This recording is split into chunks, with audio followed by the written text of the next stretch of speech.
Yeah, I don't ever remember feeling like this. But I'm out here in these YouTube streets. So I want you to get your fingers. I don't know what you're doing. I want you to right get now, your mouse. I want you to check me out. And I want you to check me out. Get ready to do this. It's the relationship rehab. Like, share, and subscribe. We coming at you live. So come on, let's take a ride. Then subscribe to United Guns of America. Just click that link and listen up to what I'm telling you. It's the relationship rehab. Click that link right now. You know what I'm saying? It's your boy Brian Redmond, and I just want y'all to subscribe to my channel. You know what I'm saying? I want you to let me know what you think. I'm gonna talk about some things, you can talk about some things, and we can do our thing. You know what I'm saying? I mean, it's all about having a conversation, right? I mean, if we can't talk to each other, then, I mean, what are we really here for? I want y'all to be able to just come over to my channel, talk to me about what's going on with you, and I can tell you what's going on with me, and we can build some things. You know what I'm saying? That's all about growth, baby. So click that link, go ahead and swipe on your phone, whatever you gotta do. Share my content. It's just get me out here, baby. Cause we just talking, you know what I'm saying? It's like, I like doing what I'm doing because it's about the people. It's about us having a conversation with each other. It's about us discussing whatever needs to be discussed. And on these YouTube streets, this is the best place to do it, baby. Like, share, subscribe. That's right. Click the link. Click the link. Yeah.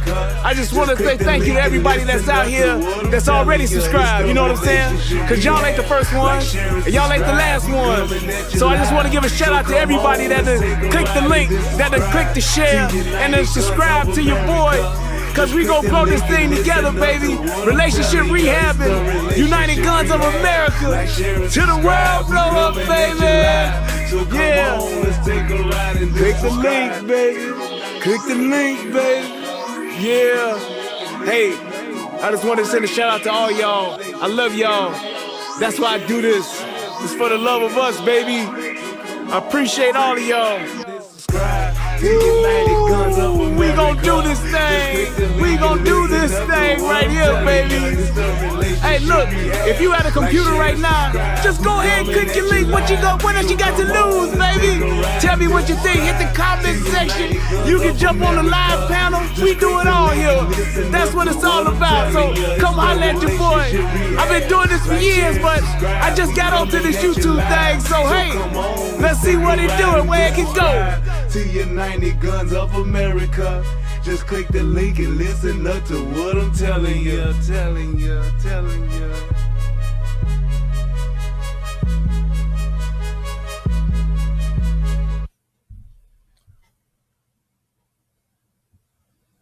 What's going on, everybody? It is your boy Brian Redmond, and yes, we are back one more time for yet another relationship rehab. I am your wonderful host, and I'm so glad to be here with y'all. And we are gonna have ourselves a funky good time tonight, baby. We gonna get high. That's what I'm talking about. Look, I just want to say this. This past few days of this whole Uvalde shooting thing, it has really been an ordeal for me. Just listening to the stories of the people that's actually there is like been like, wow. It's something where, you know, we have bad things and tragic things that happen all the time, but it's like when you have something like this that happens with like kids, it's like it just hits different. And it's like just to see all of these people that were in this town and just like totally like devastated by this because it's such a small town and it's one of those things where everybody like knows everybody. Man, my heart goes out to those people. Real talk. I mean, there's no other way to put it. And it's just like with the new talks and all this kind of stuff with the whole active shooter thing, with these mass shootings that are going on in the country and all that kind of stuff, that it's not a thing about trying to stop it because it's going to happen again. It's just being prepared for when it does happen. That's just what it is. It's like a car, you know, a car accident. You know, there are tens of thousands of car accidents and people dying from car accidents every single day. You know what I'm saying? And when you look at that, it's a thing to where you're not gonna get rid of cars, but you're going to try to make it to where the roads are safer.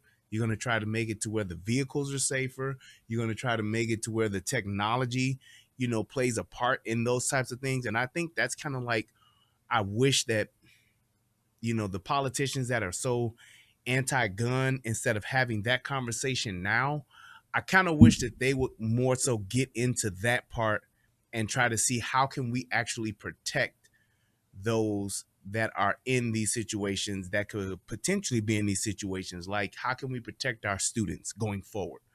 This whole thing about new rules, more laws, new laws, it's all a bunch of hogwash.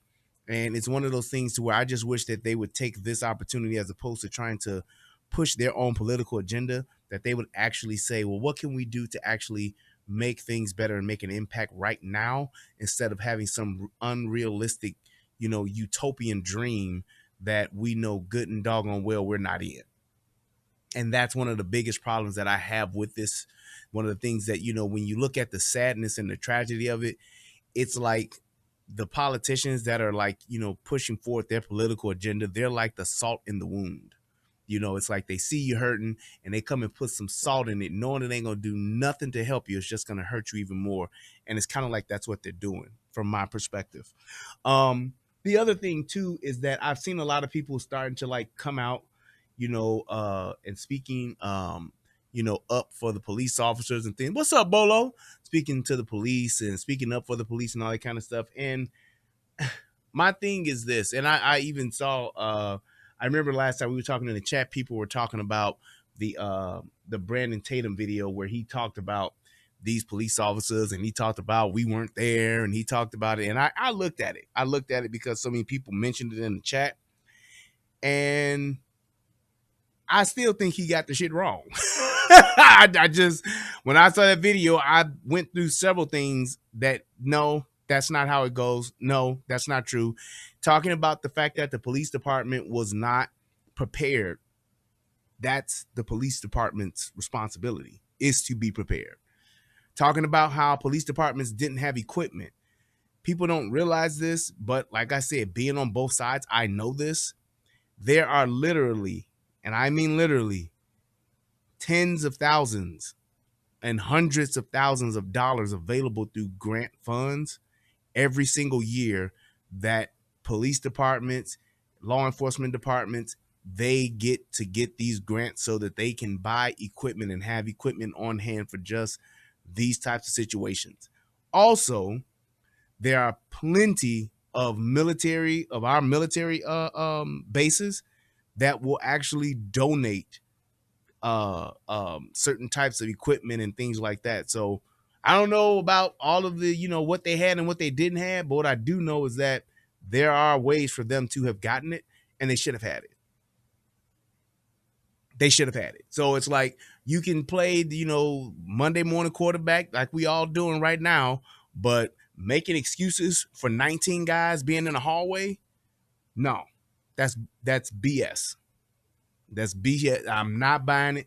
I'm not going to, I don't have to be there to know exactly what they said they did and to look at what the policy and procedures are that I've actually done, that I've actually trained for, and that I know. They even had Fox News had an FBI agent, and they had a former, I think, Las Vegas police officer or something like that. They had them on. And you know what they said? Same shit I said. So this whole thing about if you wasn't a cop and you wasn't there, you don't know, that's bullshit. Everybody that knows this training, every law enforcement officer that has taken this training, they know what this is. So it's like, it's just certain things like handcuffing tactics. That's universal shit. The things that you do as far as when you make a stop, putting your fingers on touching the hood of the car, touching the trunk of the car, touching the vehicle, that's universal shit. So it's not a thing to where, well, we didn't know, and everybody does stuff different, and you had to have been there. There are certain situations where they are subjective, and yes, you may have to be there in order to understand what happened, but that is why we have policy and procedure. Policy and procedure is just for these types of things so that you won't get it wrong, so that you won't do the wrong thing. And it's so crazy to me how people are trying to like figure out and try to find excuses and try to find things for these people to kind of like ease or soften the blow for these officers and trying to get these officers, out of the spotlight. No, no, I'm not gonna do it. The same way I hold niggas accountable when I talk about how niggas go back and forth with the police and hold court in the street and get shot and get locked up, get tased and get their ass whooped, I'm going to hold them to the same fucking fire. No way. I will not let any of those 19 motherfuckers in that hallway off. I'm not doing it. So anybody that want to debate, anybody that want to argue, say I'm wrong, whatever, you say whatever the hell you want to say. I'm not letting those 19 officers, commander and whoever else was there in that hallway off the hook. I'm not doing it. So anybody else that want to talk about this person said this and this person said that, if they not pretty much saying the shit I said, the shit that the FBI said, the shit that dozens of other police officers have said, I ain't trying to hear it. I'm just telling you right now, you're not going to be able to sway or change my thought about that. You're not going to be able to do it. Just saying. Because we all have certain things and certain policies and procedures that we follow just for this type of thing. This isn't like, oh, well, this one's so unique. No, this is what happens. This is what we do. That's it. And it's like, I'm really like trying to, hold my tongue on it, but it's like, I'm not going. You're not going to get me with that one. You're not going to get me to say, oh, we got to look out for the y'all. Nope. When these people, when civilians, when people fuck up and I dog their ass on this show, I get him and I don't let up. Same thing for these cops. All of them. Every last one of them 19 motherfuckers that was standing in that hallway. Now, the other cops that was helping people out the building, helping the kids get out and through the windows and all that, that's one thing. I'm talking about them 19 motherfuckers that was stacked up in that hallway waiting for whatever the fuck. I don't know if they was waiting for the Good Humor Man. I don't know if they was waiting for the Tasty Freeze truck. I don't know what the fuck they was waiting for. But they was there waiting. And it was the wrong thing to do. Period. Period, point blank. That's just what it was. That's not a subjective thing. What the commander thought, what the commander had thought he had said, and what he thought the situation was, he fucked up, and he fucked up. And everybody else that was sitting right there listening to them bad commands when they all had the same fucking training, they fucked up too. Plain and simple. That's what it is. That's what it is. And that is what it is. Now, on the other side, on another note, something else has occurred that I always have supported, have said several times. I wasn't the originator of this statement, but I sure in the hell support it. The entire gun community, the all of the pro 2A advocates out here in the world should all be rejoicing, clapping hands, high-fiving, thumbs up, clicking the like buttons, whatever the case may be, when I talk about this next story real quick before we get into Donald Trump at the NRA. There was a woman who stopped an active shooter. She didn't do it with her looks.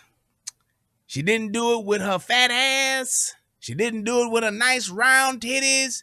She didn't do it with her selfies. She didn't do it with her Daisy Dukes on. She didn't do it with being naked. She didn't do it with nothing but a goddamn gun that she had legally purchased.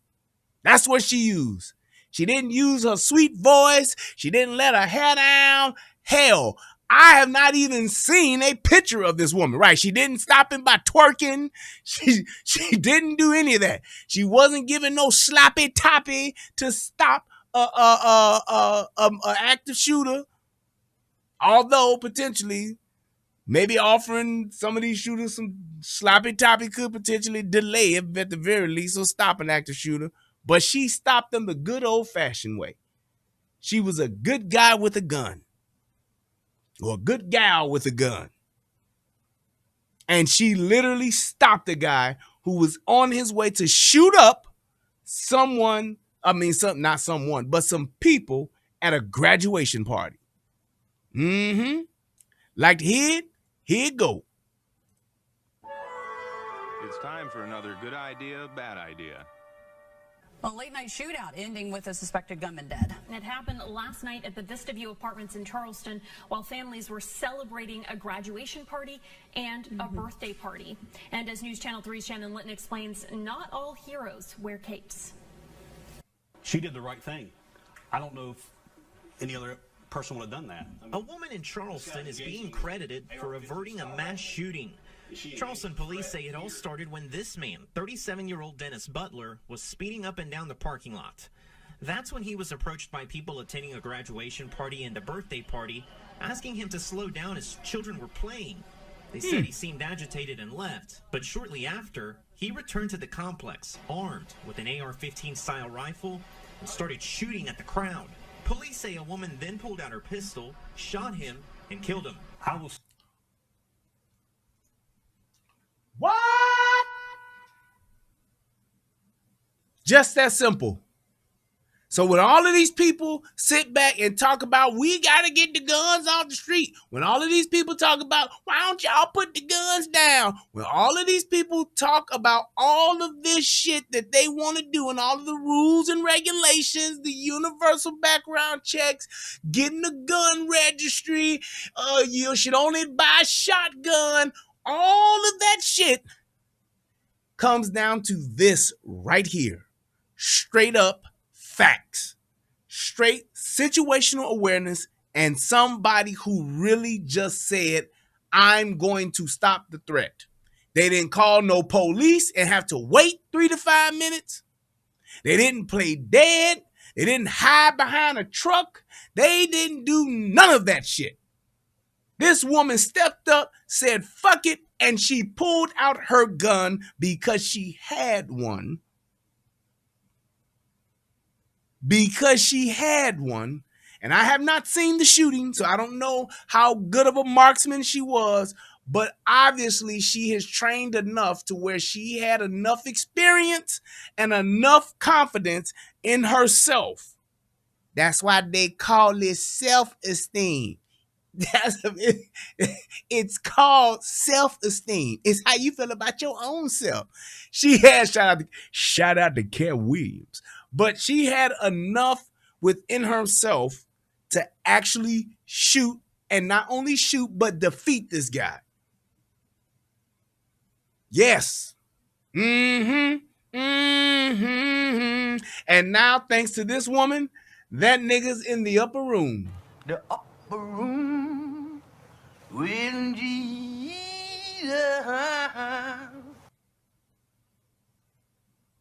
That's all I'm saying. This woman had enough cojones, enough huevos, whatever you want. She had, as Minister Farrakhan would say, the testicular fortitude to actually confront this dude. And she won. And she saved countless lives.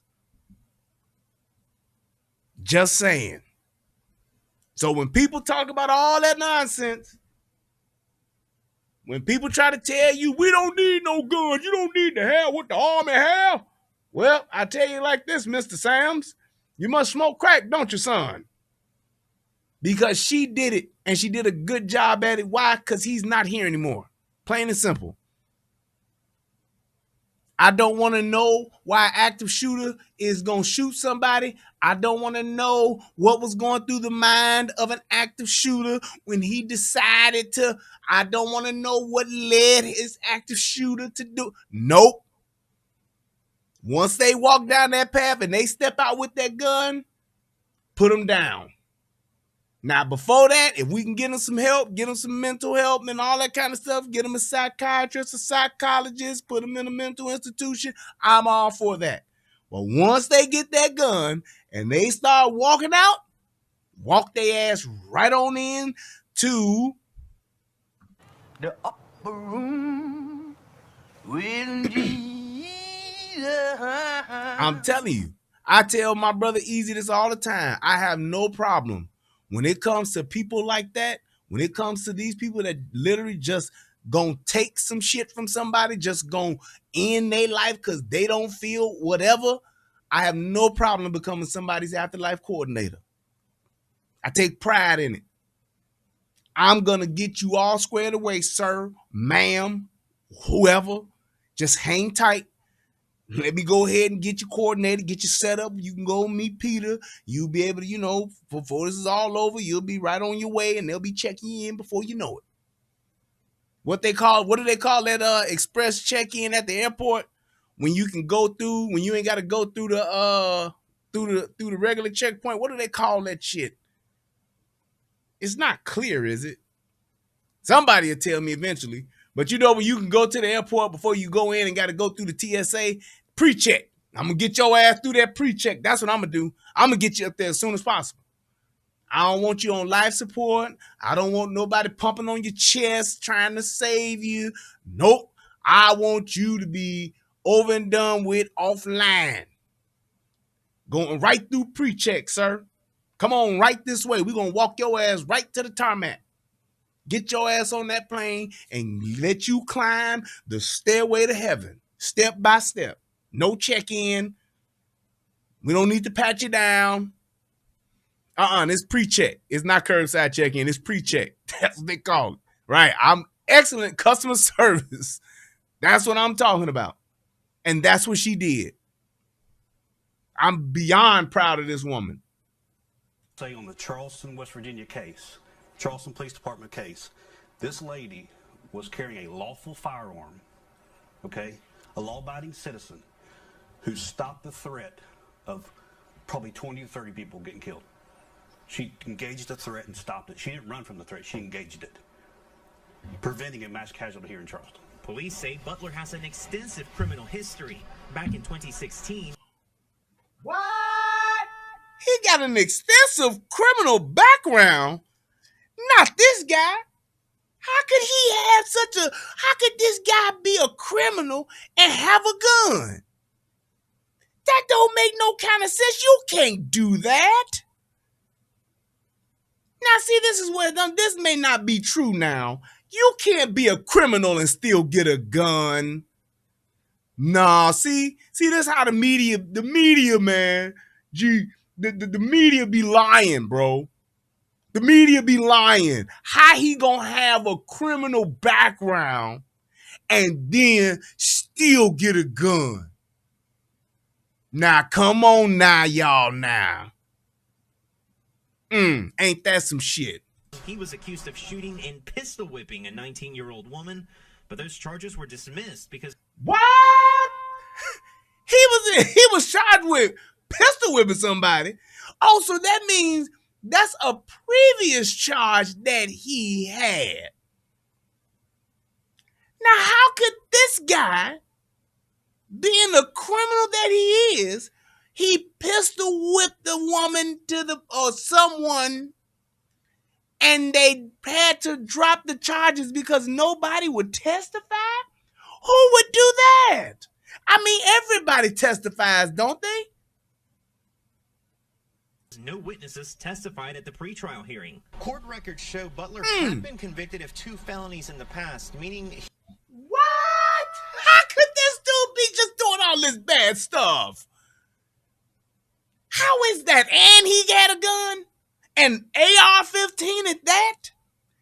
How could he have done that if they get background checks? See, I be knowing, y'all. See, I be knowing. Y'all tell me this. How could he get AR-15? That's or as some of the more uninformed people say, how could he get an assault rifle if he had a background check?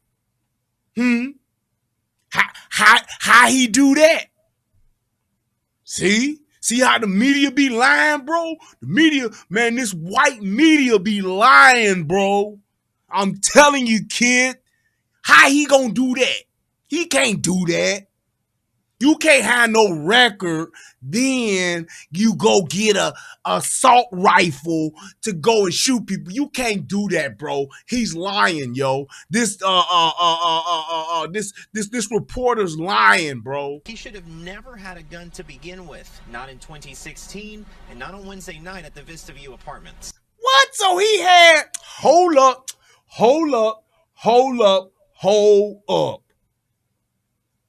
He had not one, but two guns on two different occasions. How you get the guns, bro? See, this where the government be putting these guns in the neighborhood on the trains, bro. They be dropping the guns off in the hood, bro. That's what they be doing. That's how he got them, bro. It was the government that gave him them guns, bro. See how the white man always entrapping the black man per se, per the quotient of the aptitude of the systemic quantification of the government. That's how this brother got entrapped with a firearm on both occasions, bro. Cause if we had universal background checks, bro, he wouldn't have never got the gun. Stop me if I'm lying. He wouldn't have never been able to get the gun if we had stricter gun laws and we had universal background checks that work, bro. He wouldn't have never been able to get the gun, bro. He don't get the gun, ain't no shooting, and then our powerful sister, she wouldn't have had to shoot another black man. But see, that's what the white man want. They want to all shoot us down, and they want to have our black sisters to shoot us. You know what I mean?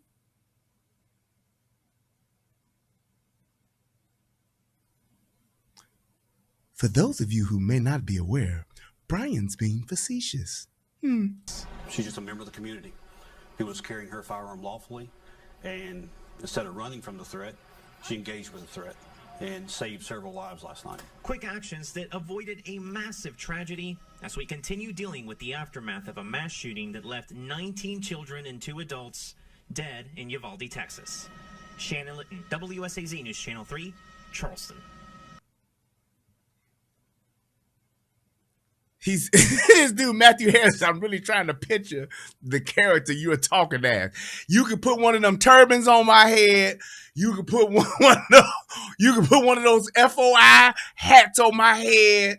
You could put any type of pro black attire you could put on me, and that's the character I'm in. Because every nigga that gets some shit, that gets some criminal shit going some kind of way is some type of political or systemic problem from the racist system that we in that plays a part in our own self-destruction, bro. Not for once just saying, well, goddamn, if this nigga got an illegal gun back in 2016, maybe he got an illegal gun in 2022. Maybe he's had illegal guns since he's been out in the fucking streets. I mean, just saying. Yeah, I got a little bit of that in living color too. It's like, come on, man. This is how most criminals do the crimes that we always talking about. They get their guns illegally. Like, it's amazing to me how politicians think that that's so fucking unheard of. An illegal gun, whether you get it from a neighboring state or whether you get it from somebody's basement off their 3D printer, it doesn't matter. It does not matter. An illegal gun is an illegal gun. And the people, the criminals who commit these illegal acts, they don't give a shit if they got their guns legally. They don't give a shit if there's a law that says they can't have it. That's just like saying, if we make cocaine illegal, the drug dealers won't sell it. If we make heroin illegal, the drug dealers won't sell it. If we make methamphetamine illegal, then the meth cookers won't cook it because it's illegal. We just need more laws to stop it. Common sense laws, make sense drug laws will absolutely stop all of the drug selling, all of the drug using, all of the drug dealing. The cartels will go out of business. Hug glory in my Esther voice. That shit is idiotic. Not a single fucking gun law affected this guy's fucking motive. Not a single gun law affected the time he pistol whipped somebody. And obviously had enough motherfuckers scared of him to where nobody testified, not even the fucking victim. I pistol whipped your ass so eloquently that you ain't gonna even testify. I ain't get pistol whipped. Well, sir, we can clearly see that you have a broken nose, a fractured jaw, and a fractured orbital bone. How did that happen? I don't know, Your Honor, per se, but I do know it didn't happen from no pistol whipping. How you whoop a nigga ass to the point to where they don't testify?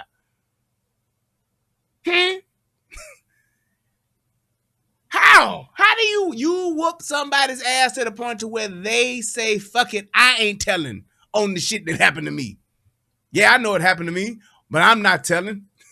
Oh, come on now. What would I look like me going to tell, me not telling somebody pistol whipped me? I didn't tell that somebody pistol whipped me because, I didn't want to get pistol whipped again. See, I never just did things just to do them. Come on, I mean, what am I going to do? Just all of a sudden just jump up and grind my feet on somebody's couch like it's something to do? Come on, I got a little more sense than that. Yeah, I remember grinding my feet. That kind of, boy, who would do that? This dude here this is what you call a real nigga. That's exactly what you call this guy. He is a true certified real nigga. Listen to this shit one more time, then we're going to get into the show. Just listen to this. Look at that nigga. There it is right there. Let me tell you something. Let me tell y'all something right now. I don't want no parts of that nigga. No parts. If that nigga stepped, or if I had some brand new blue and white Air Jordan 13s, if I had on the brand new 13s, like fresh out of Foot Locker, and just stepped out and was like, ooh, I love my shoes, and that nigga walked by intentionally and said, fuck your shoe, nigga, and stepped on my motherfucking shoe, I look at that nigga like, man.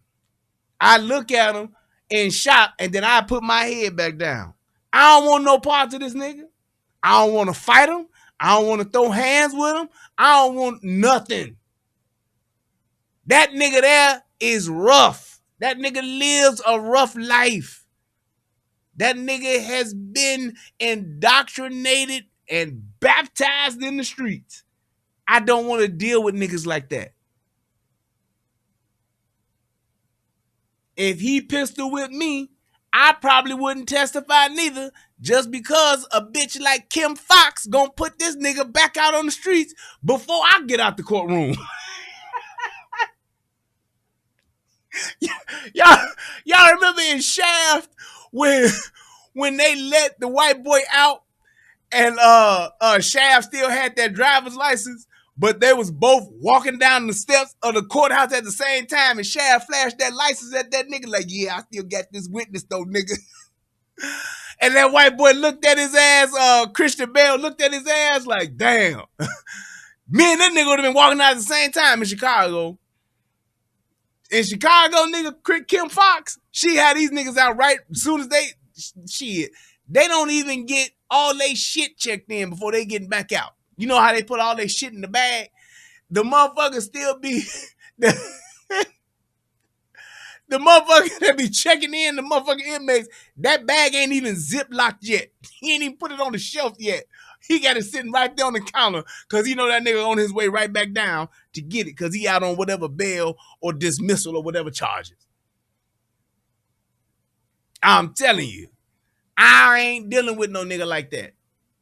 That's why I tell you like this. You out here in this world, you better be ready to either be one or two things. Either a victim or a motherfucking sheepdog. One of the two. Because if you ain't ready to run with these wolves, you ain't ready to take these wolves out, you gonna be a lamb, motherfucker. That's just what it is.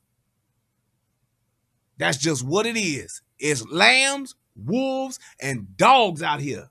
You better pick one of them three. Because I ain't playing with no nigga like that. Because that's what that nigga would do to your ass. Pistol whip you to the point to where you won't even testify for yourself. You don't even have the balls to say, yes, he did that to me, Your Honor. Please. Nope. Pistol whipping a 19-year-old woman, but those charges were dismissed because no witnesses testified at the pretrial hearing. Pistol whipped a 19-year-old woman. You think this nigga would have gave a fuck about them motherfuckers at a goddamn graduation party? Pistol whipped a 19-year-old woman. Nah, he didn't just pistol whip no random. Ain't no nigga gonna pistol whip no random motherfucking woman. Just, I'm just gonna pull up. I ain't got shit to do. It's a Tuesday. Let me pistol whip me a 19-year-old bitch. Nope, I guarantee you it was a bitch he was fucking. Or wanted to fuck. She said no. No? Oh, okay, bitch. You just gonna say no like that? That's how you feel? I'm just saying. Court records show Butler had been convicted of 2 felonies in the past, meaning he should have never had a gun to begin with. Not in Convicted of 2 felonies in the past. This nigga had not the one that they dismissed, but 2 other felonies in the past. And this nigga still was able to get an AR-15. How, Sway, in the words of Kanye West? How? He can't have that. It's illegal. I bet a universal background check would have caught that one. The fuck out of here. 2016, and not on Wednesday night at the Vista View Apartments. She's just a member of the community who was carrying her firearm lawfully, and instead of running from the threat, she engaged with the threat and saved several lives last night. Quick actions that avoided a massive tragedy as we continue dealing with the aftermath of a mass shooting that left 19 children. And there it is. Like that officer or that lieutenant said, she confronted the threat. She went right at it instead of running from it. And I'm telling you like this, realistically speaking, I understand everybody don't have that in them. But I tell you what, for those of us that do, we need to make it as easy, as painless, and and literally encourage those to actually do it, to carry that gun. Plain and simple. Because when you have stuff like this, those people that would have the testicular fortitude, or in her case, the ovarian fortitude to actually do this, well, if they were encouraged to carry a firearm, we would have more sheepdogs out in the world to go up against these fucking wolves. Or these foxes that get into the hen house. Or trying to get into the hen house. Just saying. All of the nonsense people want to talk and debate, we've seen time and time again where this works. So I don't want to hear shit about somebody saying, well, you don't know if that would. Nope, we've seen it. Here's the data from it. You can actually look at it and see instance upon instance, even though for some reason this never makes national news, for some reason This never winds up on CNN. For some reason, this never winds up at the top of our news in the country. You don't see it on the Foxes. You don't see it on all of these other major networks. For some reason, they never put this out. But it happens. And when it does happen, it's maybe an honorable mention at best. At best. But matter of fact, I forgot my favorite part of the show. Federal law allows citizens to reproduce, distribute, or exhibit portions of copyrighted motion pictures, videotapes, or video discs under certain circumstances without authorization of the copyright holder. This is called fair use and is allowed for purposes of criticism, news reporting, teaching, and parody, which doesn't infringe of copyright under 17 U.S.C. 107. Thank you, baby. Thank you, baby. I appreciate you. Now, let's go ahead and let's talk about Donald Trump just a little bit. Now, of course, like I said earlier, we're talking about the Uvalde shooting. We had that happen.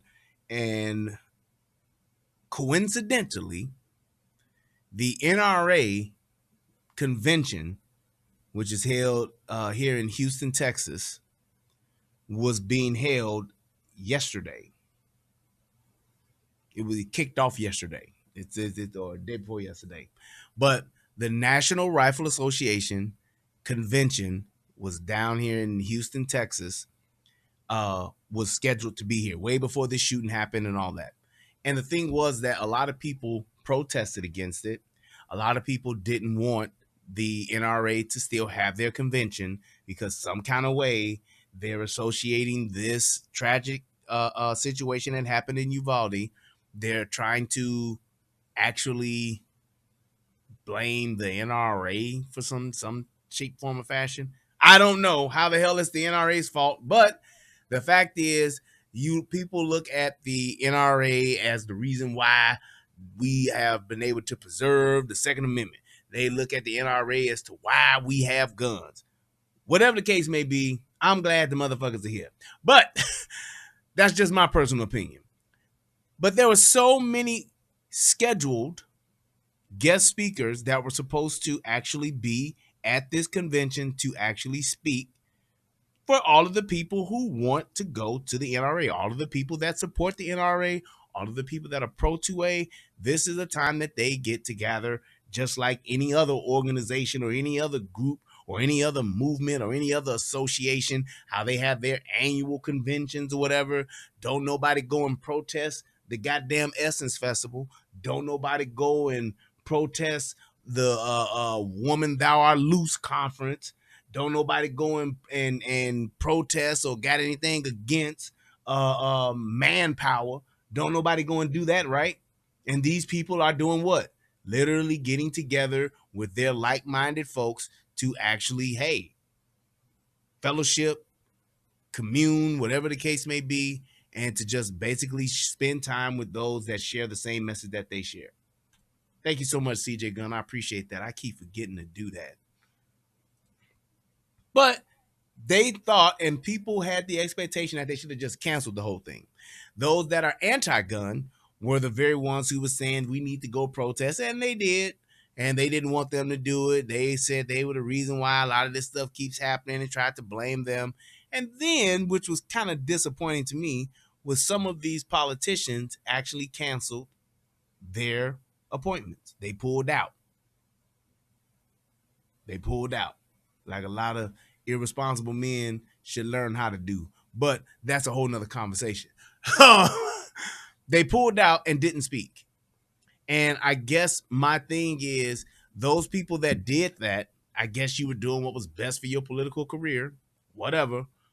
But my thing is, the NRA convention is something just like with YouTube channels, just like with social media pages. They aren't forcing you to be there. You're not forced to watch the NRA convention. So if you don't like it, don't participate in it. Don't participate in it. If you don't feel one way or the other about it, don't participate in it. That's just what it is. I won't go to a gay pride parade. I'm not against gays, but I'm not going to the parade. That's just not my thing. For those that do, enjoy yourself. That's not my thing. That's just what it is. It's not my type of thing. Now, it don't mean I don't support it. It don't mean I'm anti-gay. It don't mean that I'm whatever you want to call it. It don't mean that. I just don't want to support it. I don't want to be waving at somebody on a float while there's two men potentially engaging in sexual activity within 3 feet of me. That's just something I'm not comfortable with. So therefore, I don't do it. I don't be around it. I won't go out and say, you need to stop doing it. I just won't be there. And that's just what it is. I won't be there. I won't do that. So it's like, it's the same type of thing. There are certain things and certain people that I don't watch on YouTube because I just don't like the message. Shout out to the niggas that be watching other channels that they don't like, but they troll them anyway. I just won't do it. I'll say, nah, I'm good on that. I mean, and even if it's a difference of opinion, that's one thing. But if it's just literally someone who is just not making any sense and just speaking and just using words and they're not meaning anything, they don't express complete thoughts, they can't articulate themselves, I won't listen to that. Now, if it's somebody that's saying something that I may not agree with, that's one thing. I can do that. But somebody else that's, just making up terms like Dulo twist. Right. I can't do it, Thick Cut. I can't do it. It's literally stupid. It's stupid content. It just is. Somebody saying something that someone else has already said, and you're not even like putting a spin on it, and you're not even like directly putting it out there to say, well, here's the instance in what this person is talking about. Here it is. Just like how I did earlier. I talked about good guys with guns stopping bad guys with guns, right? I actually had a piece of content to actually point that part out, but I also had other points to make about it. So therefore, if you're just doing that, just saying some shit just to be saying it, I can't watch it because I'm not getting anything from it. I'm not going around condemning the people that do, but I just won't do it because it is intellectually frustrating to me. If you can't make something make any type of sense to where I can literally take something from it and say, oh, okay, I get it. Oh, okay, that reinforces what I was thinking. Oh, you know what? That made me think about this. If I can't build or anything off of it, I'm good. I'm good. I'm just saying I'm good. It is what it is. I leave it alone. I say, hey, there it is. It is what it is. The motherfucker ain't saying nothing about me, so I ain't got to say shit about them. Not that it would matter anyway, because you can't get through to stupid people. You just, yeah. And the only way I would say something about a motherfucker is if that motherfucker saying some shit about me, then hey, we can go toe to toe, blow for blow. It is what it is. But that's the type of thing that I do. So it's like people who are against the NRA, people who don't like the NRA. If you want to protest, that's your right as an American. Get your First Amendment right on like a motherfucker. Go have at it. But those people that are taking shit too far, like the guy who said they should bomb the NRA, they should bomb the convention, that to me, if it was the other way around and someone said that about the alphabet people, if someone said that about the people who are in the group that wear the little hats on their head, those people would be canceled. Those people would be strung up, brought up on charges, kicked off of everything, kicked off of life, kicked out the country. They would be the worst people ever. But when someone says it about another group, then it's fine. I just don't get it. That shit is, it's, I don't understand it. But Most people who can't articulate themselves, who just go off their feelings and just say everything that they say is based on how they feel or how somebody else told them they should feel. People who can't think for themselves, it is what it is. It is what it is. And just because you may not like something, and I do, that doesn't make me your enemy. And that doesn't mean that you need to come out against me without having any real concrete facts. Just saying. That's all it is. Reddy Watson said, I've never wanted or needed to own a gun. Guns are killing machines. That is your right as an American. You should not have to, and you should never own one. However, I like them, love them, and want more of them. I'm not your enemy, and I should be entitled, I should be allowed to do just that without any judgment, without any persecution, without any canceling or anything.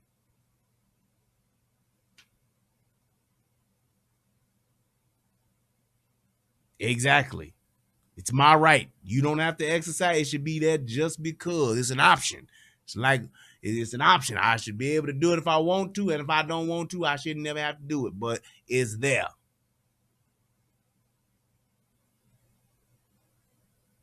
Just saying.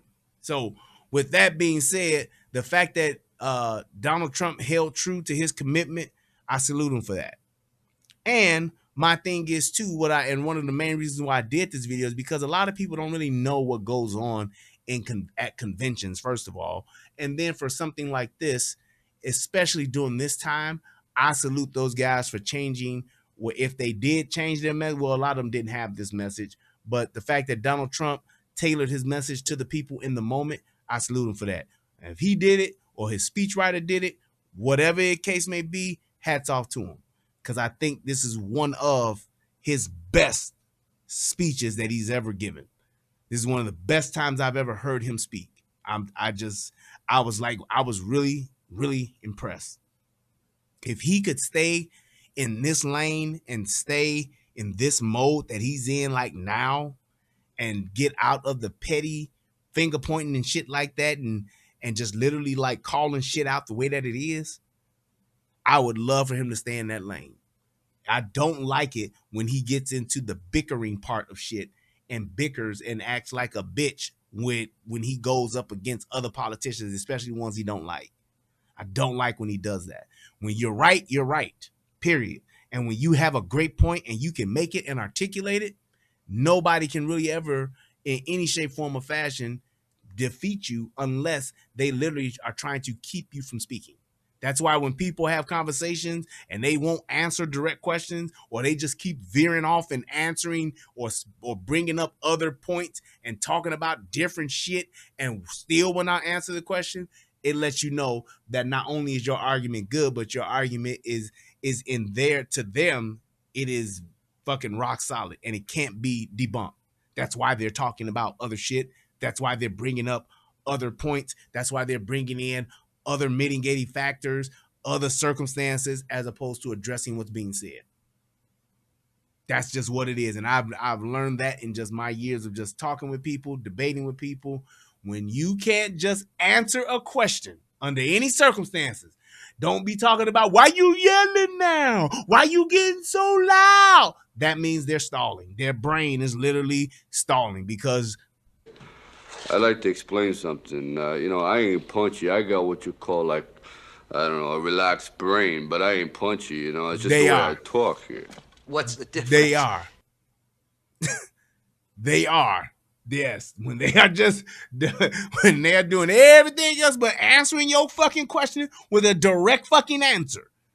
Did you order the code red? Did you order the code red?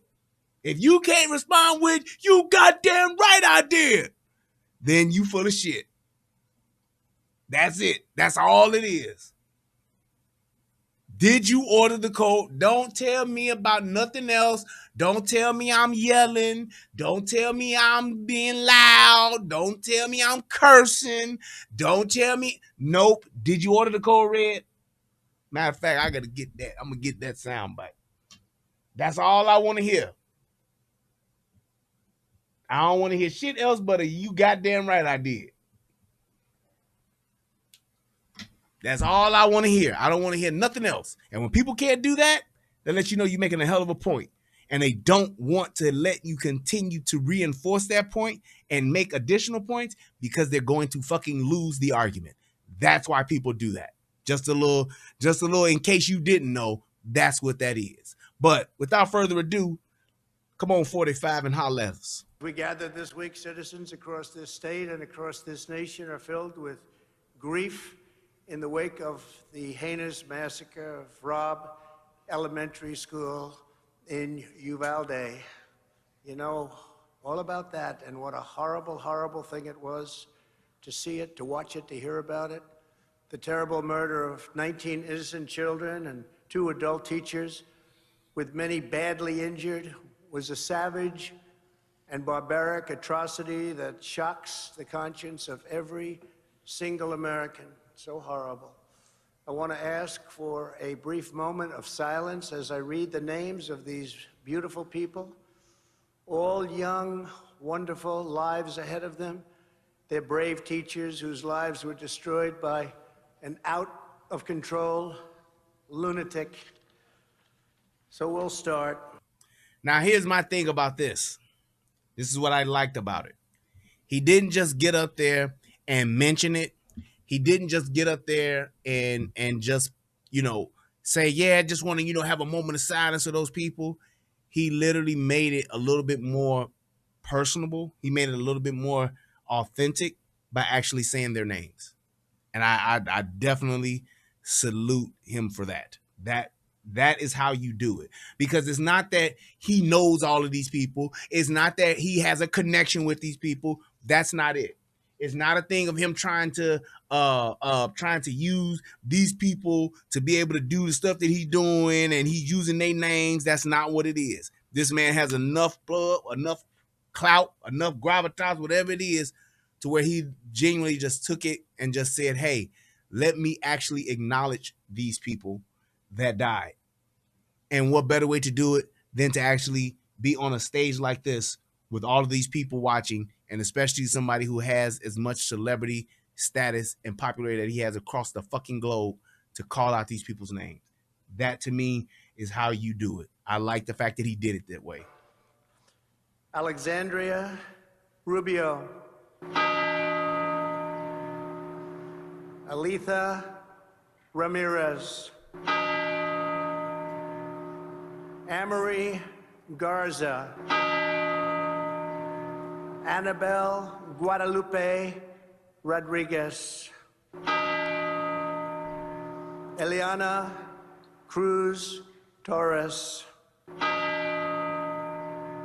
Ellie Garcia. Jacqueline Cazares. Jayla Nicole Silguro. Jace Lovarners. Jose Flores. Leila Salazar. McKenna Lee Elrod. Maitai Rodriguez. Miranda Mathis. Nevaeh Bravo. Rogelio Torres. Tess Marie Mata.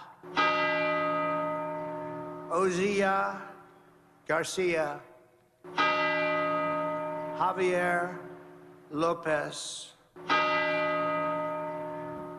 2 great and beautiful, brilliant teachers, Eva Morales, Irma Garcia.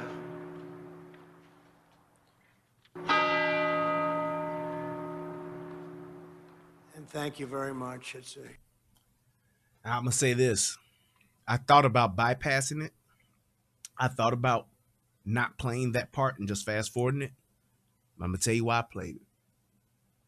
Because the names matter. And when you see politicians like Beto O'Rourke, and when you see all of these other people that are trying to take advantage and push their political agenda because of this tragedy, this is why it's frustrating and it pisses me off. This is why you should be upset when you see people use their own, when they use a tragedy like this to do something for their own political gain. I'm sorry, Amanda, that you had to step away, but that's why I needed to play it, because it makes it even more real. Well, I didn't want to just bring the tone of what that does and what that is to it. So I get what you're saying, JDO, but that's why I played it, because I want people to understand when you're talking about all of these people that are trying to make some type of political agenda and trying to boost their career on this type of stuff, then it just goes to show you what type of person they are. It goes to show you how low they will actually go. It goes to show you how they don't have any type of discretion. They just like, fuck it. If it's something that can further me, I'm going to do it. That's the problem. And that's why I made sure that I played it, so that it would be real, so that it would hit home a little bit more. Saying 19 people got killed is one thing. But when you say 19 names, yeah, it hits a little different. It hits a little different. So, yeah.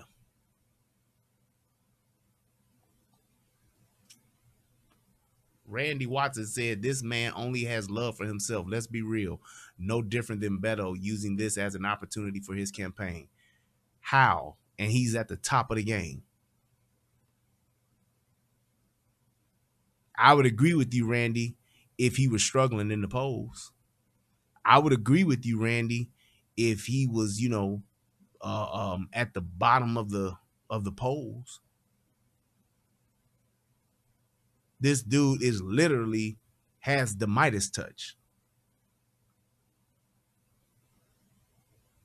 Literally, like, he is the most popular Republican candidate, and right now in politics, period, he is the most popular candidate. If anybody could have walked away from this and not spoke, it would have been him, and it wouldn't have hurt him one way or the other.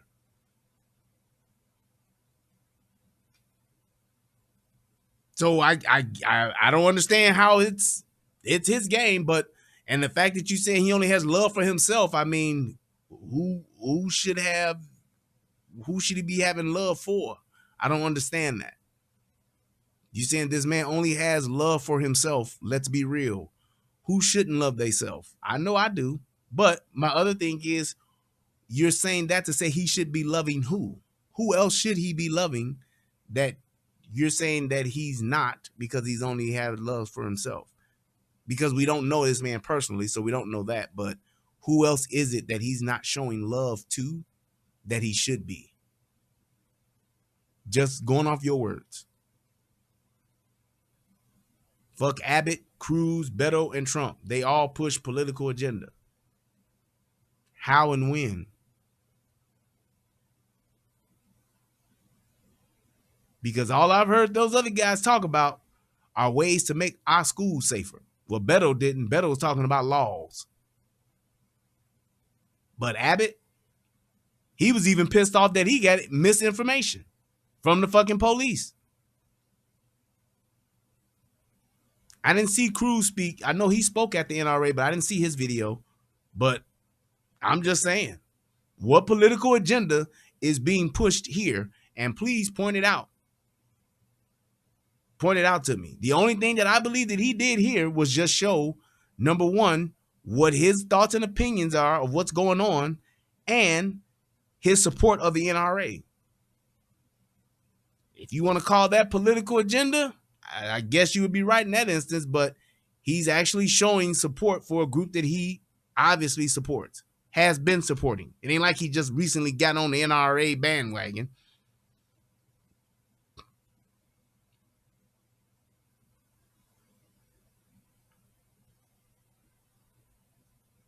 I promise, he said not really. Well, United We Stand says he mispronounced more of the names than he got right. That's not true, but he probably did mispronounce those names, some of those names. Who doesn't? I know school teachers who can't get kids' names right. So is there something wrong with them?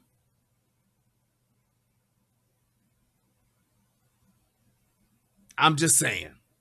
It's like we have these different standards of people, like who hasn't gotten a name wrong? My damn pastor can get a name wrong at the church, and this could be with a member. I mean, what do you really expect from this dude? It ain't like he butchered their fucking names. He just may have mispronounced some of them.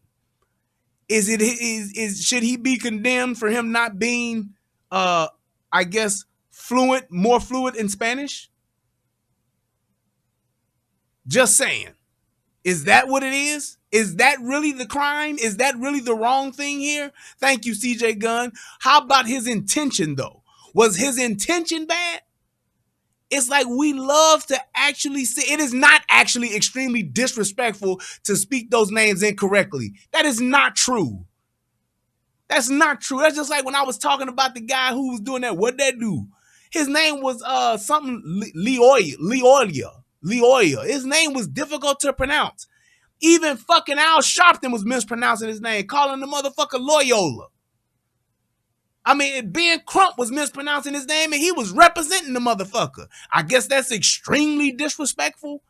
Y'all kill me with this shit.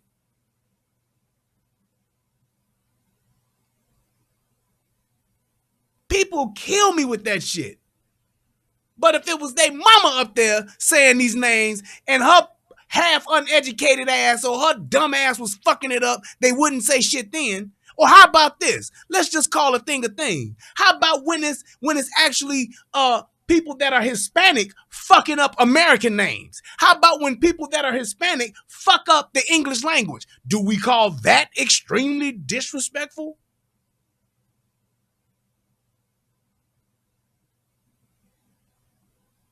It's like, God damn. A motherfucker's damned if he do and damned if he don't. And I understand the fact that you may not like him. I'm not saying you should. But if you don't like him, just don't like him. Don't hold him to a standard that you don't even hold yourself or another motherfucker that you know to. Because I'm quite sure you know some motherfuckers who don't speak the King's English properly. Are they extremely disrespectful? No.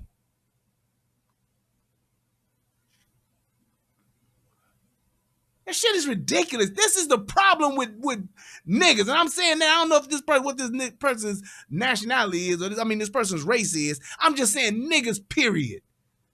I'm using it as a noun.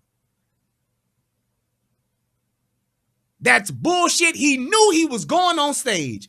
In a fucking matter of days, you're telling me this dude is supposed to have someone sit down with him and I guess what? Spend hours each day trying to master the proper enunciation of the names on that list? Who the fuck does that?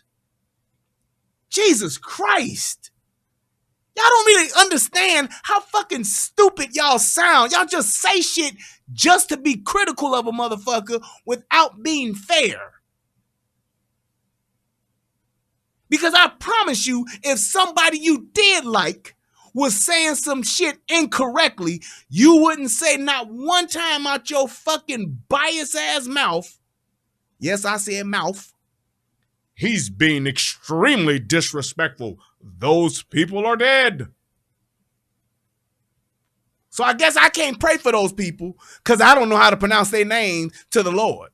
Because if I, based on your fucking logic, if I was to pray for each one of those people and called out their names to the Lord and mispronounced it, I would then be extremely disrespectful because they're dead and my prayer would not be heard by the Lord up above.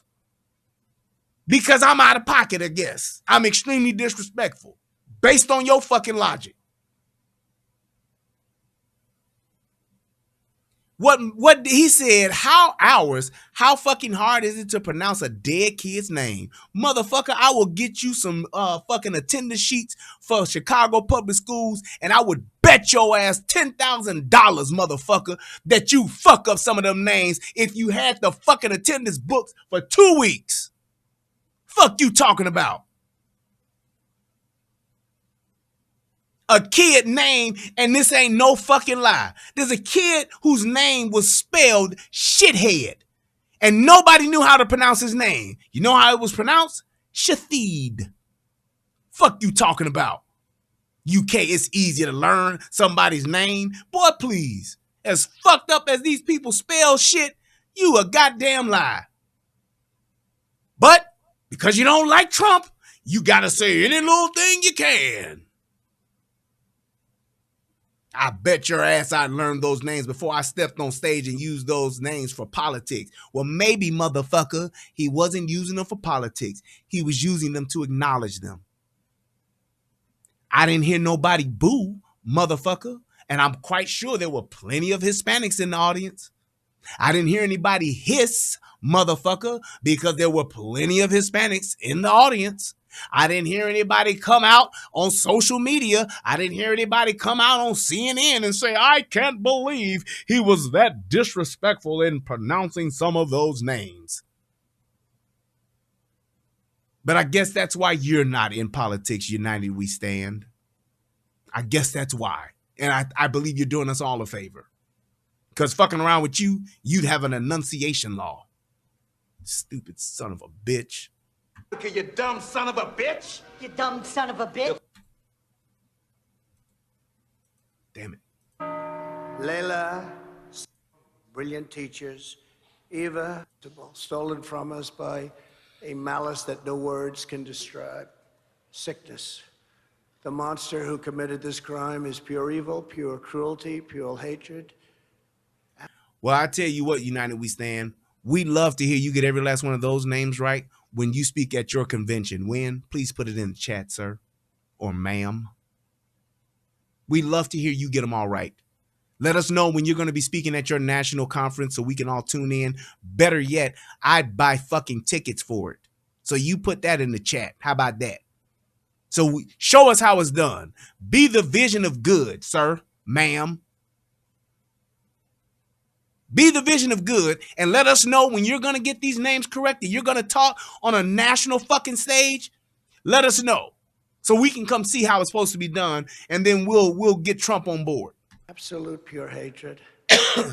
And while those he slaughtered are now with God in heaven, he will be eternally damned to burn in the fires of hell.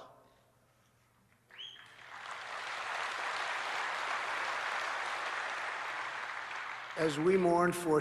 And you didn't bother using proper grammar and proper fucking English in my chat because you're using it for political gain too. Now, how about that? Every typo you've made because you didn't proofread your fucking words in my chat, everything you fucked up with grammatically, that you didn't give a shit about it and you didn't bother fixing it because you were using my fucking platform for your own personal gain so that you could get attention from a fucking YouTuber.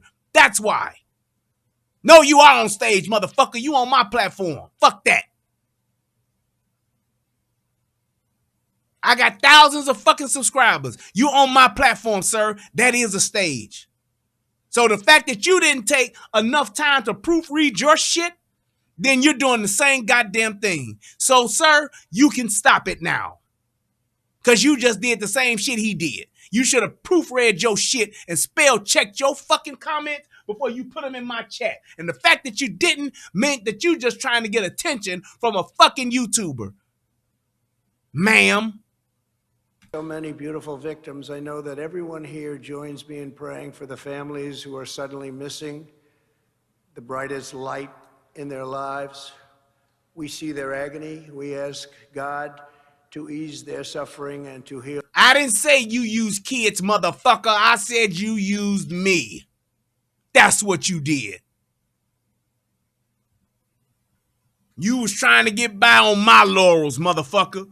What they did, what they built, what they gained. You trying to live off my laurels, you motherfucker.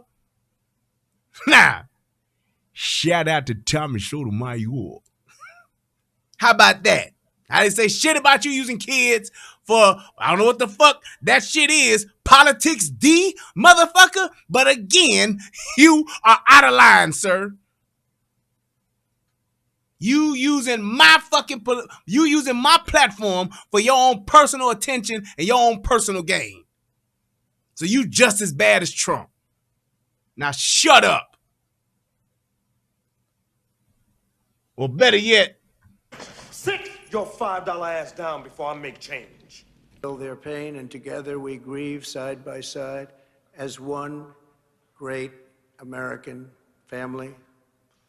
Now is the time to find common ground. Sadly, before the sun had even set on the horrible day of tragedy, we witnessed a now familiar parade of cynical politicians seeking to exploit the tears of sobbing families to increase their own power and take away our constitutional rights. Every time a disturbed or demented person commits such a hideous crime, there's always a grotesque effort by some in our society to use the suffering of others to advance their own extreme political agenda. Even more repulsive is their rush to shift blame away from the villains who commit acts of mass violence and to place that blame onto the shoulders of millions of peaceful, law-abiding citizens who belong to organizations such as our wonderful NRA. When Joe Biden blamed the gun lobby, he was talking about Americans like you. And here's the point, to make it further. If it wasn't about that, then these people that come out and say, now was the time to do something, this happened on your watch, you need to do something, they would actually say, hey, here's a solution to stop this from happening, and here's how we can prove that it works. But they never do that. They never do it. They never come with a solution that they prove can work. They just say the same shit every time.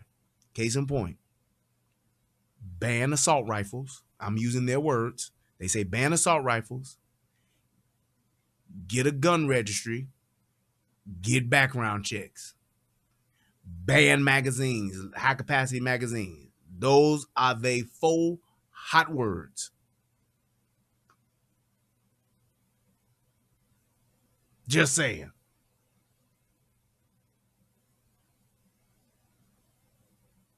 Just saying. That's what they do. No, they can't say, hey, here's how a gun registry will stop active shooters. Here's how banning AR-15s and AK-47s and assault rifles would stop an active shooter. Hey, we actually have clear data that shows if we did this, it would stop that. Here's how we can get 100 million guns out of the hands of Americans without breaking the fucking law. They can never do it.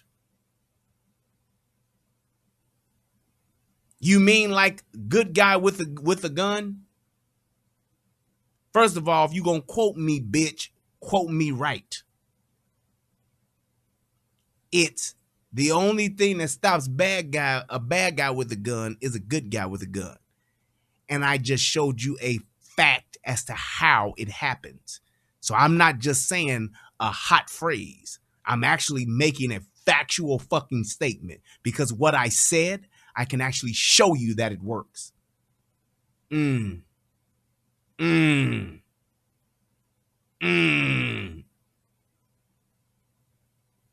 See what I mean? That's the difference between people like you and me. That's why I'm better than you, because I can actually back up what the fuck I'm saying instead of just saying something because I'm in my feelings, because I'm having an emotional day. and I can't control my thoughts and my words. See, I can actually deal with my emotions. I can process my emotions, and then I can come right back and I can actually articulate myself. Unlike motherfuckers like you who just literally talk for the sake of talking because you sitting in your basement with your white CRT monitor and your white computer tower with your dial-up AOL modem going. You probably on AOL 8.0, and this is all you got. Your mom's upstairs watching the Late Show, so that's why you can't be up there. So you got to go downstairs in the basement and use that computer, drinking your Monster Energy drink. Yep. Finishing off the last of the meatloaf she made for you. That's what you're doing. That's what you're doing. The other window you got opened up is the chat that you got going on with the only fan chick you got, or whatever chick you got on your little porn site tonight that you gonna get up with. Send her about $50 so you can go ahead and beat your meat and go to sleep. And that's about it. So yeah, that's the difference. I actually can articulate myself, and I can not only articulate myself, but I can support what I'm saying with facts while you're in your basement. Yes, also from Kew Gardens, getting by on some chick on the internet's tits. And along with countless other Democrats this week, he was shamefully suggesting that Republicans are somehow okay with letting school shootings happen. They're not okay with it. This rhetoric is highly divisive and dangerous, and most importantly, it's wrong. It has no place in our politics.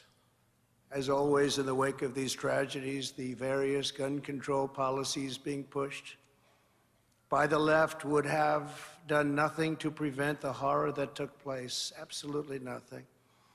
Unfortunately, ever since Columbine, we've been afflicted by a contagion of school shootings carried out by deeply evil, violent, and mentally disturbed young men.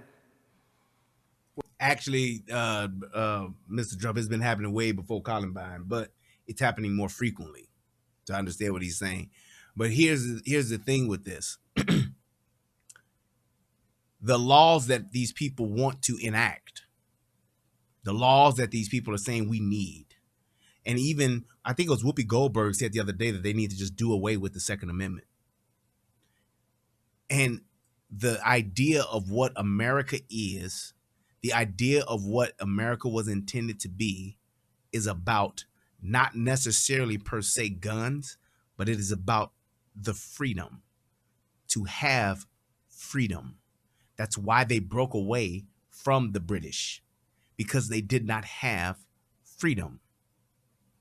One of the tools that provides, and not only provides, but continues to ensure freedom, just so happens to be guns, which is why they wrote that in the Constitution like they did. That's why it's the second one, because the first one was about I should be able to say whatever the fuck I want, and the second one is I should be able to keep this fucking gun so that I can continue to say whatever the fuck I want. Because if I don't have this gun, my government will stop me from saying whatever the fuck I want. Would you like an example of that? North Korea. Would you like another example of that? Venezuela. Would you like another example of that? Russia. Would you like another example of that? China. So I'm not just making a statement to make a statement. I'm actually supporting it with facts.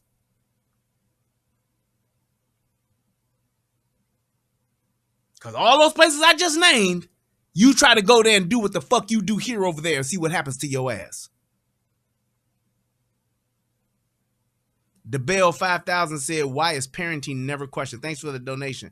Why is parenting never questioned? Well, actually, Trump is going to mention that. But here's the thing. I can tell you why parenting is never questioned, because most of these kids that do this, most of the parents that have children that do this, they are those parents, if they're even there, they let their kids do whatever the fuck they want. And even when their kids show signs of being this type of kid, they don't want to acknowledge it. They don't want to admit it. Like the kid who the father brought the gun and the kid got the gun and went to school with the shit. Like, you knew this kid had fucking issues. You knew this kid had fucking problems. You was just up at the school when he did the stupid shit. Right before he did the stupid shit. But in our country, how do we have it? You can't tell my kid nothing. Don't you say nothing about my son. Don't you say nothing about my baby.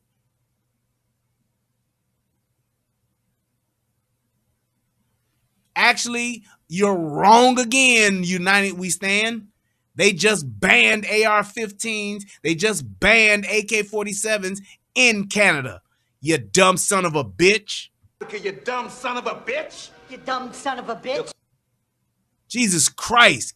Why don't you go and research some shit and learn some shit before you just speak and open your fucking mouth?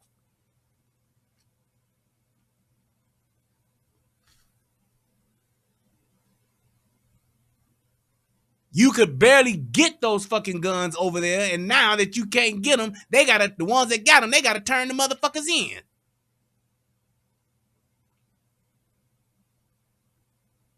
So what are you talking about? There is no place on earth like America. None. So we can't do what they did. We can't do what they said. We can't go live off some other country's laurels. What they did, what they built, what they gained. We can't do it. So stop saying it. Stop trying to compare us to other countries when it comes to guns, because no other place on earth has guns like we do. Period.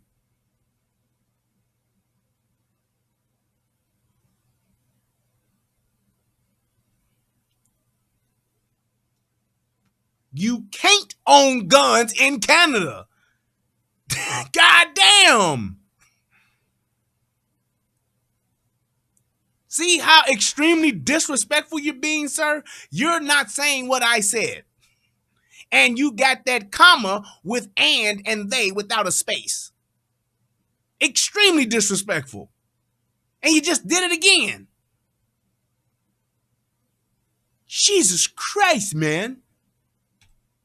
Well, we don't yet know enough about this week's killing. We know there are many things we...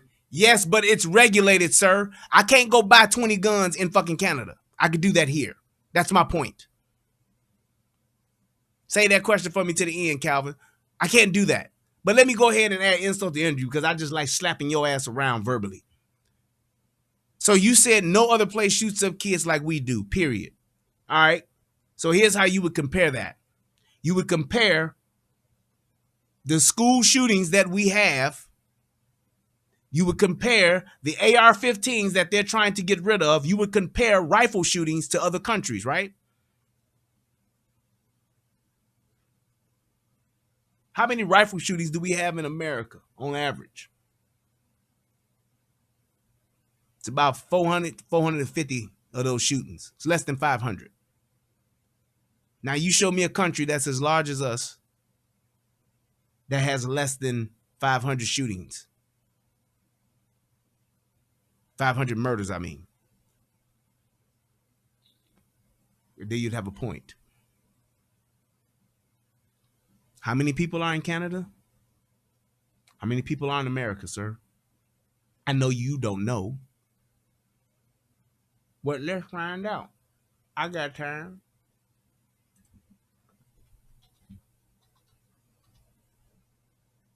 Canada population. Canada has currently 38 million people.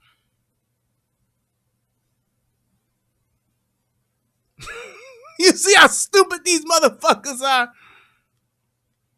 Canada, no, Zangria, RC, I mean 500 rifle shootings a year. There are 500 rifle killings a year. Less than. It's about 400. I want to say it's like 433 or 463 or some shit like that. Canada got 38 million motherfuckers. 38. Like a pistol. Revolver. 38 million. You know how many people are in good old the US of fucking A? Thank you, Mike Honda. 455. Told you. You know how many people in the USA? You dumb son of a bitch? Yes, I'm insulting you because you're insulting me and my intelligence. 325 million. Give or take a few hundred. Give or take a few hundred illegal aliens we got here. Give or take a 500,000 or so illegal aliens we got here. We got on the books 325 million motherfuckers here. You see how uninformed you are? Exactly. Your comparison is dumb as fuck. You're trying to compare what a nation of 38 million motherfuckers do against a nation of 325 million, sir. That makes no sense. So stop trying to battle me because you can't do that. You can't do that. Jesus Christ. I said that earlier. You can't compare what's going on in America to other countries because other countries ain't going to have this problem on the level we have it because of our size, because of the amount of guns that we have. You can't do it.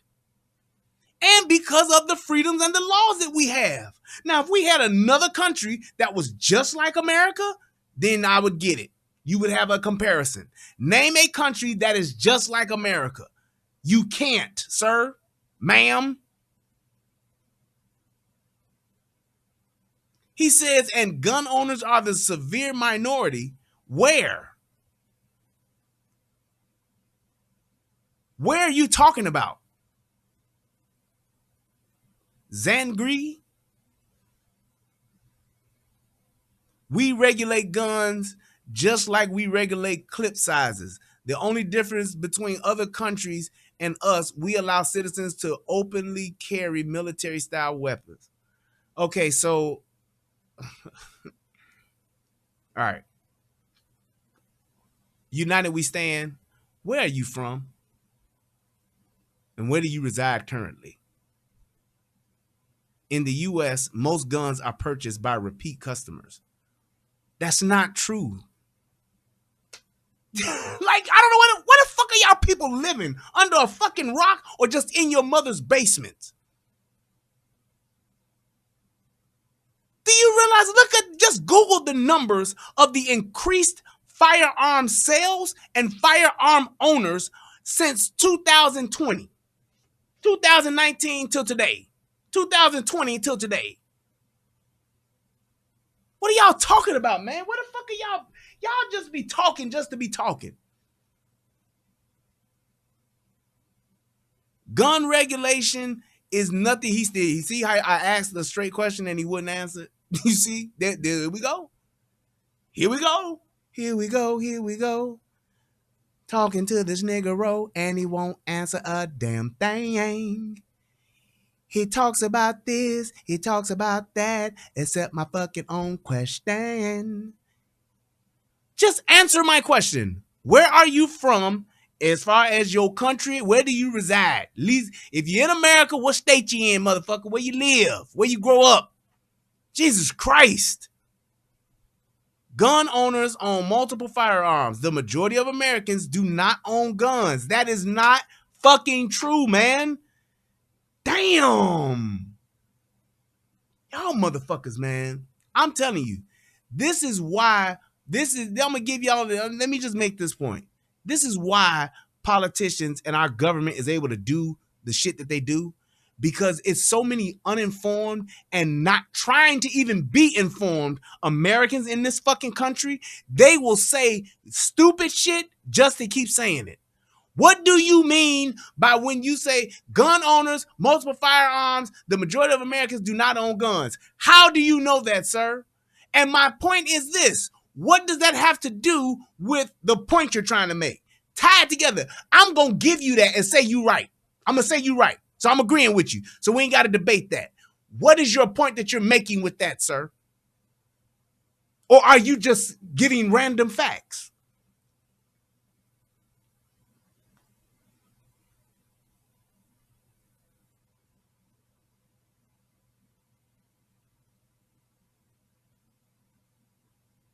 I'm asking the question, and I hope that they answered it. You see, the other person still ain't answered and told us where they from. United We Stand ain't told us where they from. Show me any other country with as many school shootings per capita. None of them are close. You are right, sir.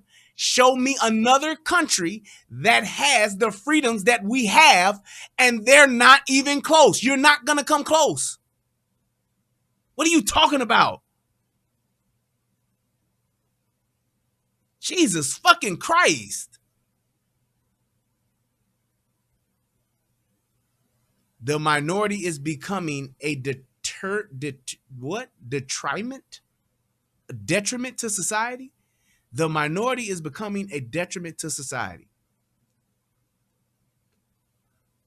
By that logic, sir, you would say that since the statement you made is that the minority of Americans are the ones that own all the guns, so you would say that all of the minorities, that all of the gun owners in America, we are now the detriment to society, whether we've committed a crime or not.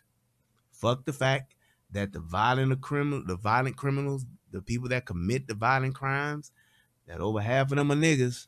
You just saying that in general, all the people that own guns are the ones that are the detriment to society. Yep, that's a really smart statement.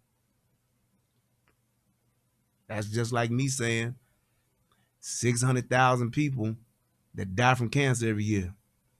And all of those people that get cancer that die, they're a detriment to the hospital community. They're draining hospital resources because they got to go to the doctor.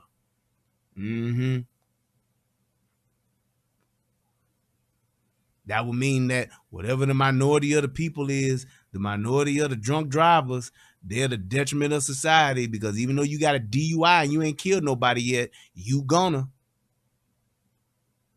So everybody that never drove drunk, they shouldn't be able to drive never again. Fuck the fact they go to AA. Fuck the fact that they ain't never killed nobody. They all murderers.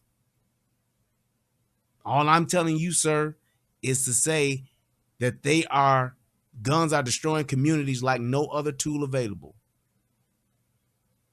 So fuck dope, fuck crack, fuck heroin. It's guns.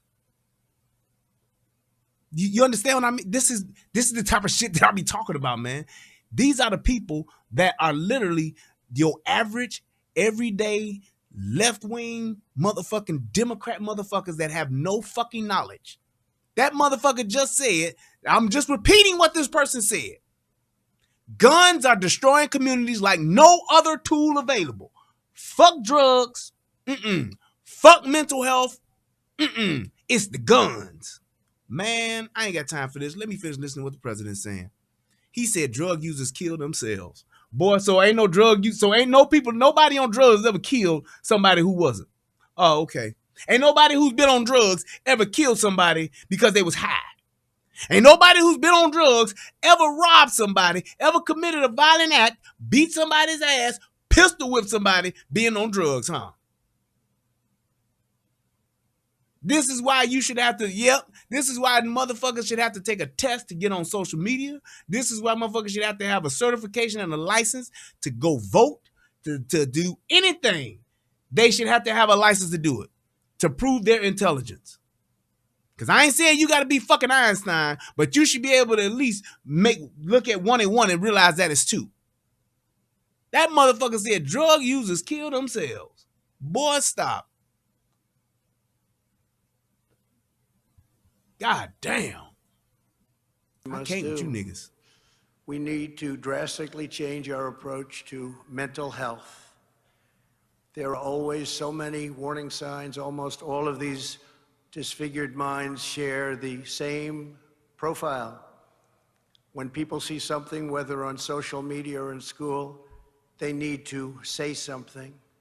Teachers, parents, school officials, and community members need to be recognizing and addressing these alarm bells promptly and very, very aggressively. Donald Trump, listen to me. I'm going to say it. I'm going to say it. Donald Trump, listen to me. Because I said that these motherfuckers, when you post some shit on social media like that, and just, I don't give a fuck if you was joking. I don't give a fuck if you was frustrated. I don't give a fuck if you had, that shit should trigger in the algorithm. Since we got algorithms that watch everything else a motherfucker type or say, it should trigger something in the algorithm, and your ass should literally get some type of intervention from law enforcement, and should have to have some type of mental health evaluation. Point blank, period. Straight up. You make a statement like that on your social media, I don't give a fuck if you say, I got hacked. So what? Go through this, nigga. You got to sit, talk with the police. You got to talk with a psychiatrist, and they got to clear your ass. Plain and simple. And look, I'm going to tell you like this, so y'all can stop this, because I don't want y'all to sidetrack my show anymore. I've made my point time and time again.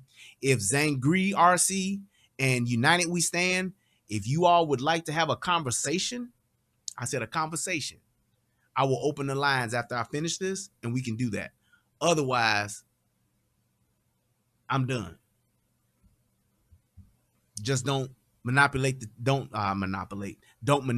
chat, and do not go off topic. That's what I'm asking you to do right now, because y'all are just making fucking statements and think that because you put LOL behind it that it means something. So I'm just asking you to do that now. Thank you. And our school discipline systems, instead of making excuses and continually turning a blind eye, need to confront bad behavior head on and quickly.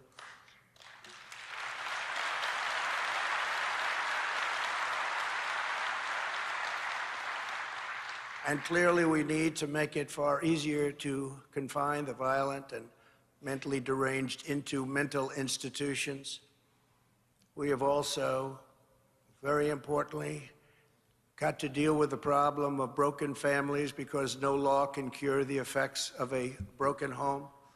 There is no substitute for a strong mom and a great dad.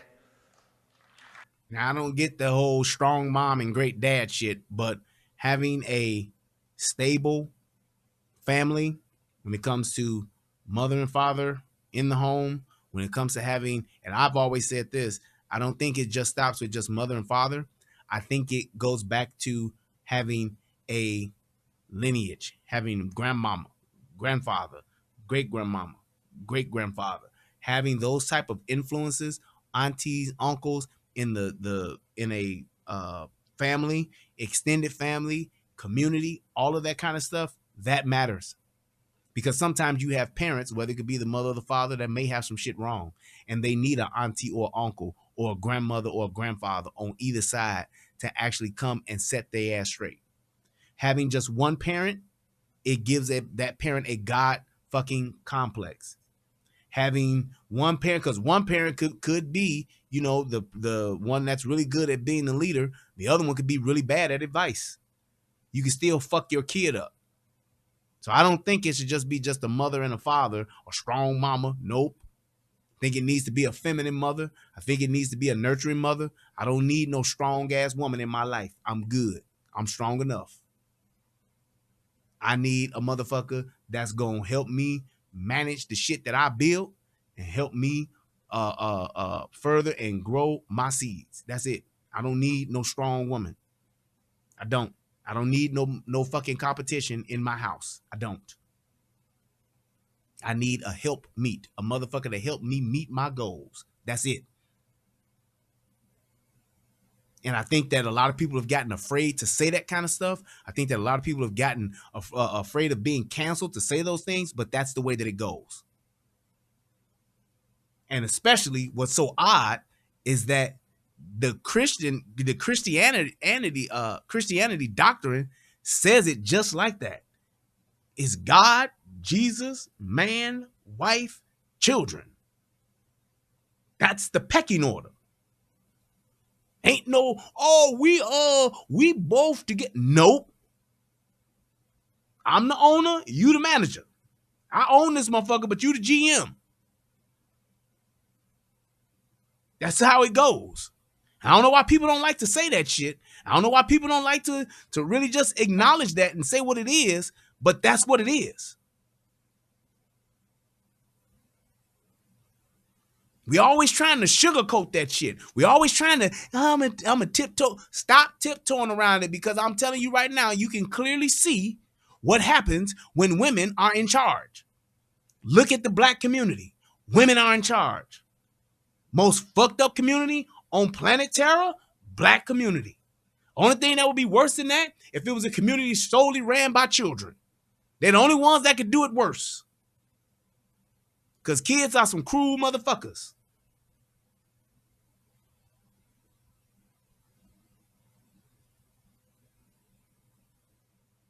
I'm just telling you what it is, and I can show you clearly what happens. I don't give a fuck who you want to say is at fault and why it is and why it's like that. When you have a community that is predominantly a matriarchal community, just like how Black Lives Matter supports, they against the patriarchy, whatever. You see what happens when women are in charge. When it ain't no men running the fucking show. You clearly see what happens. You clearly see the products and the fruits of that labor. Shit's been going on since Title IV, and this is what the fuck it is. This is what we've gotten today. You can point out some onesie twosies that was successful, but the greater majority of motherfuckers that got women ran family, and men that are women raised usually turn out to be dysfunctional motherfuckers. We are the most dysfunctional group, dysfunctional race of fucking people in this goddamn country, and that is the number one contributing factor as to why. Facts. There are statistics that prove it and everything. So anybody that's trying to argue that shit, you're just arguing for the sake of arguing. That's all you're doing. We already know what it is.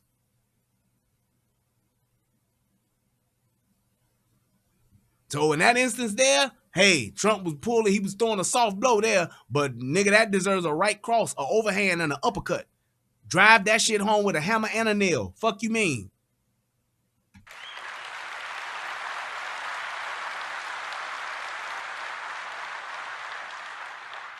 But while we work to address these deep, complicated issues and deal with this scourge, all of us must unite, Republican and Democrat, in every state. See, here goes another one. Zangri said, you don't live on this planet alone, fella. You ain't shit without us. Bullshit. Fuck you talking about. Show me the society. Show me the nation. Show me the country. Show me the fucking race of people that's completely ran by women. And show me where they rank on the pecking order of the world. You can't do either. And don't try that. Or what about the Amazon women? Fuck out of here. Just saying. Can I code? Can I code? The fuck does that? Can you build a skyscraper? Motherfucker. What's a transistor? What's a flux capacitor? At every level of government to finally harden our schools and protect our children.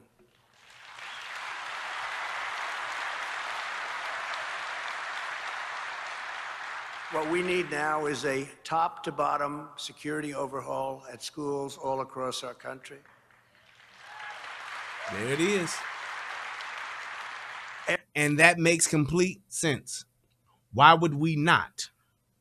If we got bailiffs in our courtroom, we got security at all our courthouses, we got security at all our federal buildings, we got security at all these other entities in our counties, in our cities, City Hall, all these other motherfucking political entities that got these, all of these other fucking community services, all of these fucking other places that we got security at, armed police officers, armed sheriff's deputies, armed whatever the fucks. Why would we not have a something like that for our children in our schools? Every building should have a single point of entry. There should be strong exterior fencing, metal detectors, and the use of new technology to make sure that no unauthorized individual can ever enter the school with a weapon.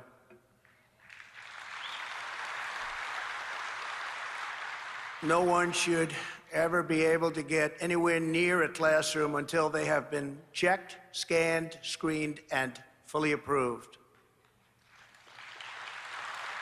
So important. In addition, classroom doors should be hardened to make them lockable from the inside and closed to intruders from the outside. And above all, from this day forward, every school in America should have a police officer or an armed resource officer on duty at all times. What? Tell me that I ain't said that. Donald Trump, listen to me, y'all. I'm just going to keep saying it. Trump, go on ahead, put me on the team, man. I just need, a couple of 100,000 a year. Hey, man, I'll be right there with you guys, man. Put me on the advisory board. Put me on the think tank. Whatever the case may be, man. Come on, man. Holla at me. You know how to find me. I'm on Trump social too, so find me. Get up with me. Let's talk. But he said it.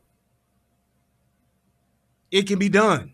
And people will turn around, who's gonna, you know how most of us say, who's gonna pay for that? He gonna tell you right here. And this is another reason why I know he listened to me.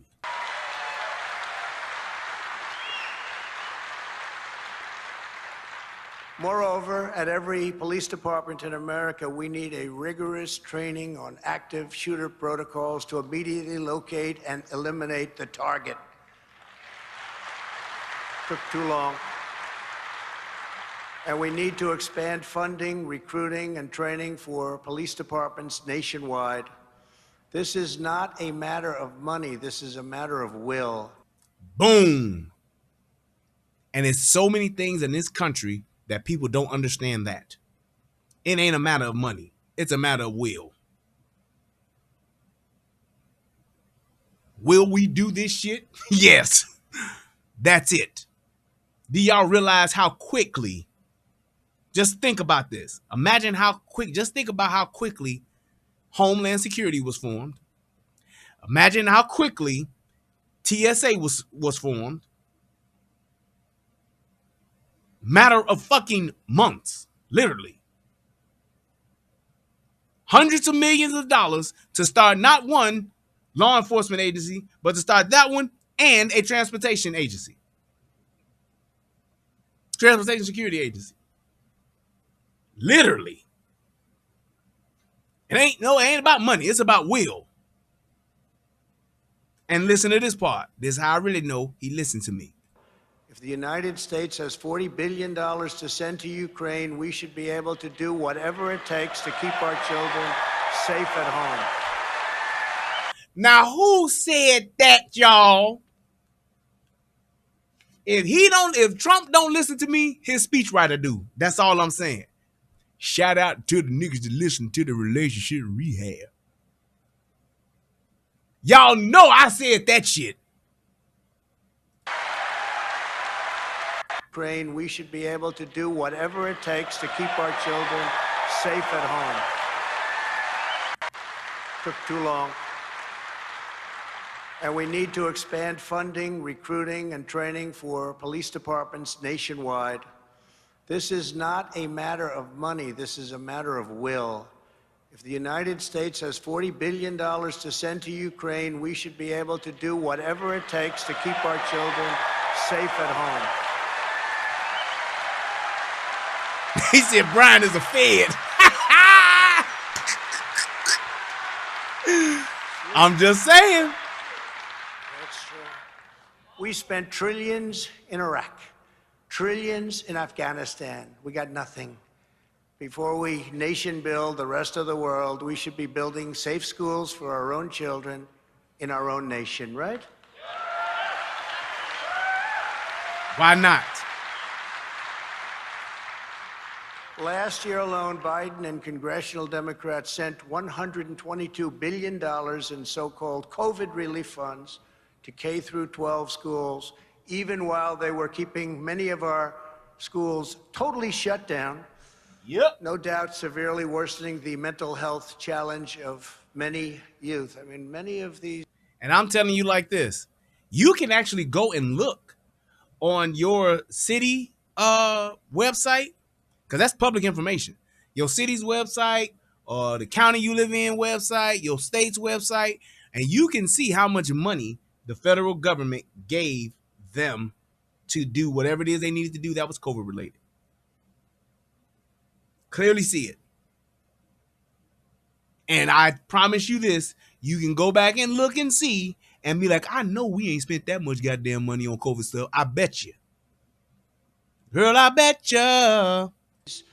Young people really suffered very greatly. They became very ill. They may have been ill to start, but they became very, very ill.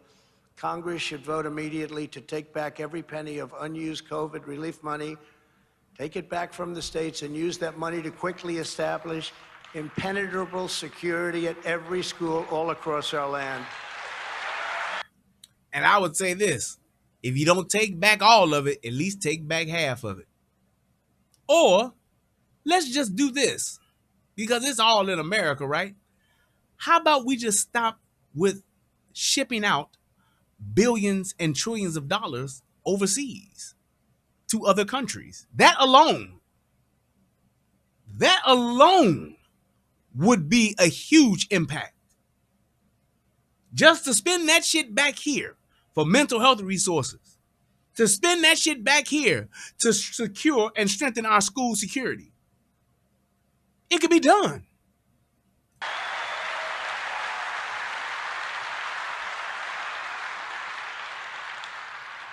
As many have noted, inner city schools rarely have these kinds of mass shootings. I didn't know that until just recently.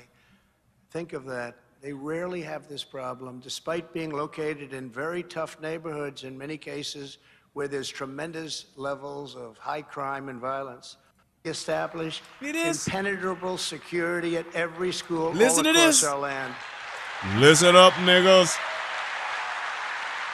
Listen to this shit.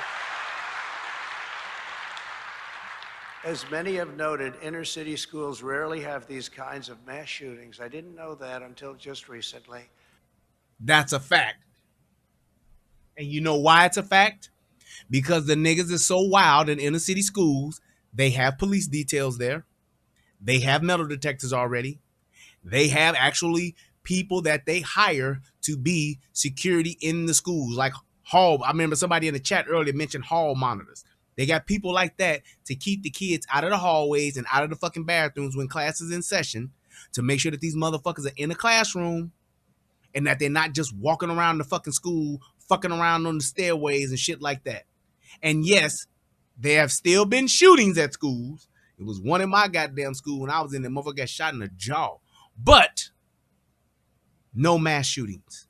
Now, it may happen outside the school. You might get 4 or 5 niggas shot, but in the schools, it don't happen. Nobody is able to just walk up in the fucking school at Julian, at Corliss, at Carver, at Finger, and just walk up in that motherfucker with an AR and get to busting because it's police and metal detectors there.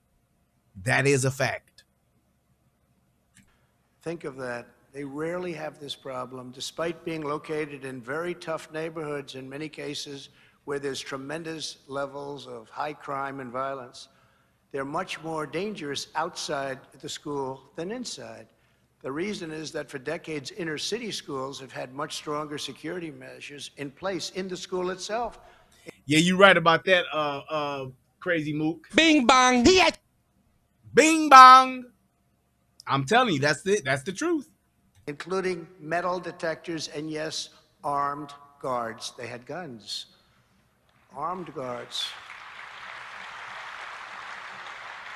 Whatever our differences may be on other issues, what on earth is stopping Democrats from immediately passing measures to ramp up school security? Yep. How many more tragedies will it take until they agree to set aside their far-left political agenda and do what is really needed and what actually works? This is not about virtue cycling and signing. This is about blaming your enemies. No, we don't want to do that. This is about saving our children's lives. Yes, that's what we want to do. Surely we can all agree our schools should not be the softest target. Our schools should be the single hardest target in our country. Yep. And that's why, as part of a comprehensive school safety plan. And I'm saying like this, you look at any of these other institutions like prison, detention centers. You can't just walk up in them motherfuckers. You just can't. You look at a courthouse. Look at the security of a courthouse alone. Courthouses alone, they are bursting at the seams with deputies, bailiffs, law enforcement officers. They got them everywhere. Not to say that a school needs to be secured like a fucking courthouse, but we could use some of them resources at a school. Why couldn't you have an armed police officer or a deputy sheriff or some shit like that at every school? Why the fuck couldn't you? Look at the federal buildings. Same thing. It's a matter of just saying we gonna do this. That's it. 1000% correct. It's time to finally allow highly trained teachers to safely and discreetly concealed carry. Let them concealed carry.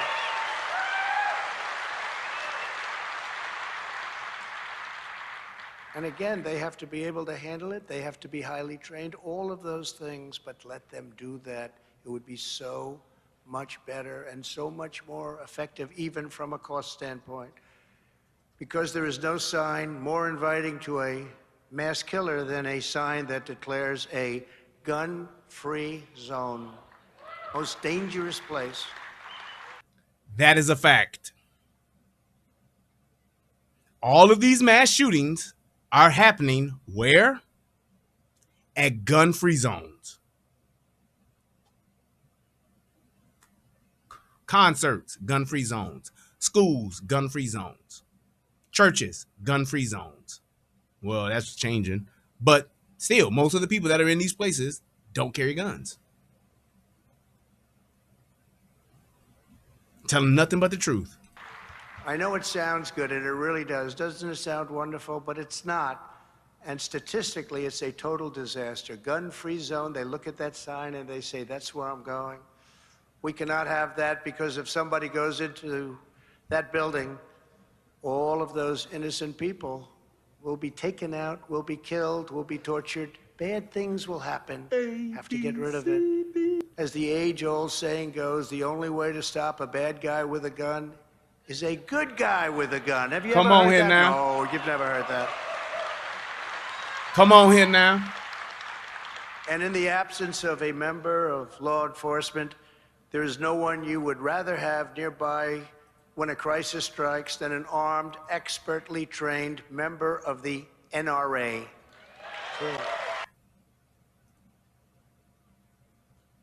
And now that last part was a shameless plug, but I get it. You at the fucking NRA thing. Come on, man. Yeah, you should. So yeah, I get it. But my thing is, you have to understand that those are valid fucking points when you're talking about solutions. When you're talking about the solutions to this shit, that shit works. Having metal detectors and shit like that in those schools where you got to walk through there, having a security and armed law enforcement officer at these schools from the time the kids get there to the time the kids leave, that shit matters. That shit makes a difference. It's not, at the very least, it's a fucking deterrent. And I'm not saying having just some third party security team there, some guy that's there that got a security license. Nope, I'm talking about sworn LEOs that got a rifle there with them. Not just a handgun, not just a 357 Python. Nope, got that real AR there.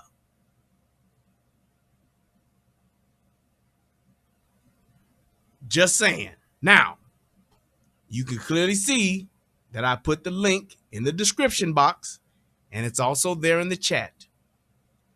And all I'm asking is that if Zangri RC or if the other motherfucker United with Stan, if you guys come on here, you need to have a point to be able to articulate to dispute what I said.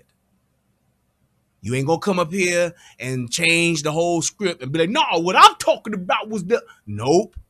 You need to be able to come up here and have a conversation about the things that I've said.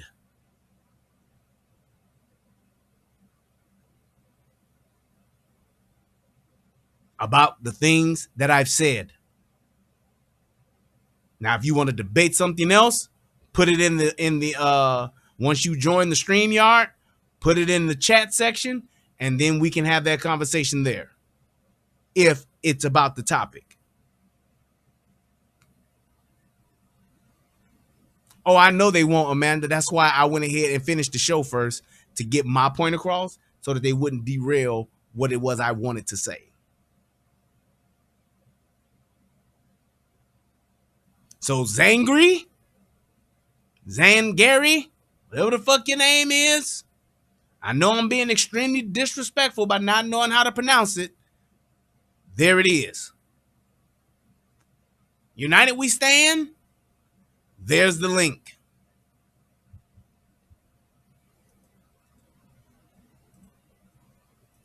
And this is one of the reasons why his motherfucker said Zangief. This is one of the reasons why I usually will do this at the end of a show as opposed to in the middle, because most of these people cannot articulate themselves. Most of these people are literally just fucking trolls. But I'm able to actually debunk what they're saying because I actually know what the fuck I'm talking about. And I'm not just online trolling. Online speaking just to get attention. Online saying hot phrases that they've heard in other channels, or hot phrases they've heard from other media outlets just to say them.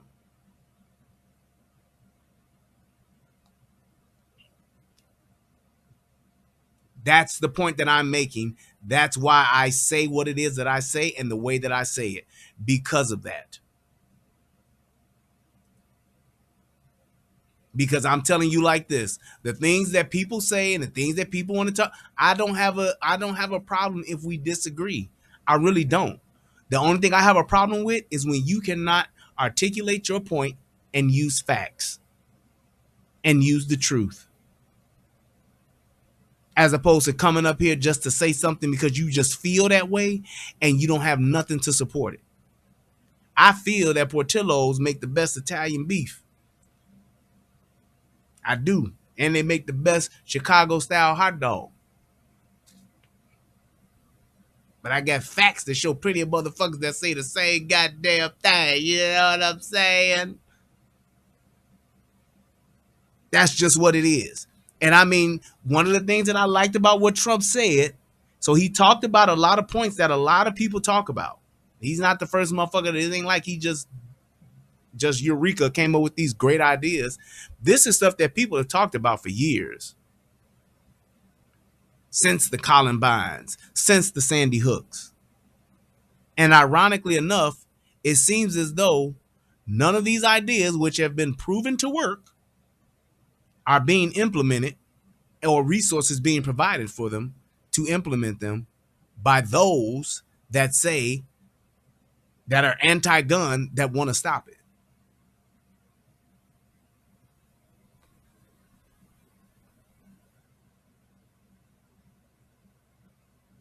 I'm just saying.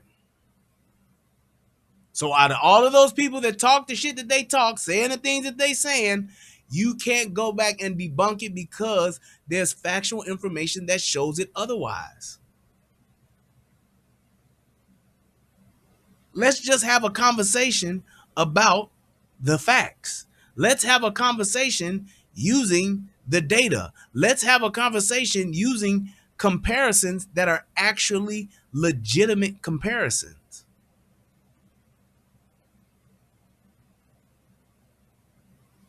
If I want to talk about animals that are predators, why would I try to compare a fucking snake to a fucking Tyrannosaurus Rex or a Velociraptor? Yes, they're both predators, but they're in two different classes. What a Velociraptor will do to your ass does not even, you can't even, a fucking snake or a fucking dog can't even compare to what a Velociraptor does. What a grizzly bear would do to you, you can't compare what a pit bull does to you compared to a fucking grizzly bear. Both animals, but they're entirely two different classes. And I said that to those that want to make comparisons to other countries. We are the fucking grizzly bears, the T-Rexes, the Velociraptors when it comes to this gun shit. So if you're going to compare us, compare me to a predator that is like this. Compare me to a country that is like mine. Don't just say, oh, well, in Paraguay, they don't have this issue. What? What? In Liberia, this ain't a problem. Ain't no mass shootings at the schools in Liberia.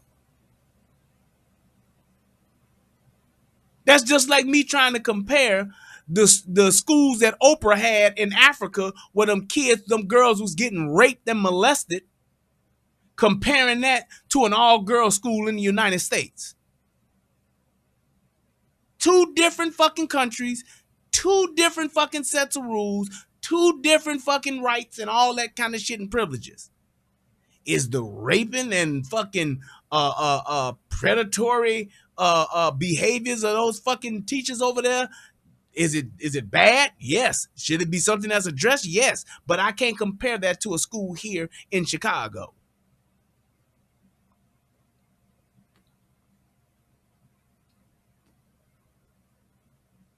I can't.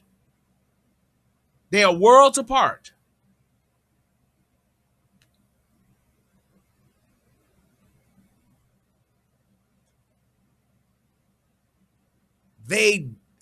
Oh my God. Zangri, RC, now I'm going to give your ass this ultimatum. Either click the fucking link or shut the fuck up. How about that? Now you have a choice.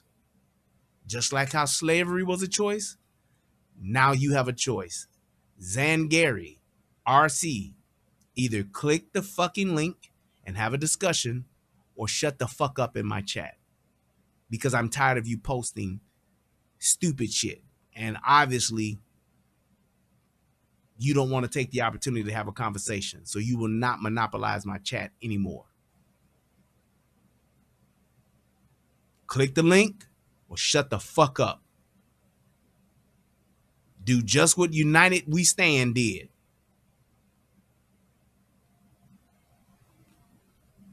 United We Stand didn't get blocked, right? They only got timed out. Let me go back and make sure. In case somebody get trigger happy and block the motherfucker. I don't want that. Let me go back and check. Just so I can be sure. Right, I just see a timeout. Yeah, they're not blocked. They just got timed out. Okay, perfect. Thank you. That's it. So those are your choices. Just timed out. Thank you so much. Now, if you're not going to click the link, Zangari and United We Stand, shut the fuck up, get the fuck out my face. Okay? I'm in public. That's fucked up. This motherfucker said, I'm in public.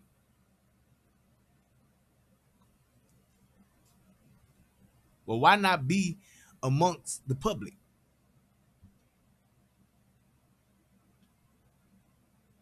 They allowed you to be outside this late? Ain't that something? All right. I'll at least I'll let my man, Citizen Man, come up here and talk. Let me get you together. Hang tight, brother. Hold up. Give me 1 second. And I will give you the opportunity to speak. And if in the meantime they don't say shit, we'll go ahead and wrap the show up. So just hang on 1 second. Let me get you up on here on the screen here. Let's do a smart section. Bing bong. All right, go ahead, Citizen Man. Holla at me, man. What's happening? Hey man, I had an epiphany the other day, right? And I was thinking about the idea of arming teachers, and it popped in my head that we have all these states with these conservative legislatures who are pro Second Amendment, but for some reason they rarely ever pass legislation to arm teachers. And it dawned on me that amongst these the public schools are controlled by Department of Education, which is a liberal organization. And I've been looking at these cases where there's, sexual assaults, non-sexual assaults against students. They've been pushing this, the graphic adult novels in the libraries and supporting the sexualization of children, pushing the BLM nonsense. And I've come to the conclusion that I don't think it's a good idea to arm these teachers. And I feel like the conservative legislatures kind of knew this the whole time, but just never said anything. They just didn't go ahead to arm them because I don't feel like they're fit. The teachers as a whole are fit to be armed, in mass. Sure, there's some that can be, but if we're dealing with sociopaths and masters of deception, no amount of screening will weed them all out. So I wanted to know, what is your take on that? Because after coming to the realizations, I've come to the conclusion that it's not a good idea to arm teachers. But what do you think about that? You agree or disagree, and why? I don't think it's a good idea to arm anyone who has not been trained. I've said that plenty of times before. So here's the thing. Number one, you make it to where it's not mandatory because everybody's not equipped to do this. Everybody's not equipped mentally, physically to carry the responsibility of carrying a firearm. You're literally putting the ability to actually take someone's life in the hands of another person. Wielding that gun is a huge responsibility. So I don't think everyone should have to do it. However, I think that if they do it just like they do in law enforcement, those that want to can. You go through a training course, firearm safety and all that good stuff, and then you have to go and certify to shoot. You have to go and you get an actual certificate to do it, and you have to get that renewed every single year. That's how you do it. So it's not a thing of just putting guns in these people's hands. If I got concealed carry and I can carry in the school, no way. Okay. You have to make it to where it is a training course, and it's a course that you have to go and you have to recertify every year in order to do it. Because my thing would be this: I would rather have a teacher in the school who can respond who can respond faster than law enforcement, and who could assist potentially a resource officer who could potentially be another gun that could potentially take down a bad guy. That's how you would do it. You just don't give everybody the power to do that and say, yeah, all teachers now got to carry. Nope. You let those, and it becomes something that it starts out with a few, and then you'll end up with, over time, a healthy amount that would do it. Because those people, that a lot of people don't carry guns because they don't know anything about it. They've never been to a gun range. They've never shot a gun. They've never held a gun. They may have heard one before, but they've never held it. So having someone who's even interested in beginning to learn that and go through a basic firearm safety course, then they would know if it's something for them or not. Because my thing would be this: there are plenty of teachers who probably have firearms, but they just don't bring them to work. Because they can't. They can't have them on the plate. They can't have them on school grounds. They can't have it in the parking lot. Technically, they can't have it on them. They can't conceal and carry. So giving them the opportunity to get trained, giving them the opportunity to be certified, giving them the opportunity to have that, then why wouldn't you do that if you want to be able to stop an active shooter as soon as you possibly can? Just like with how they have air marshals now.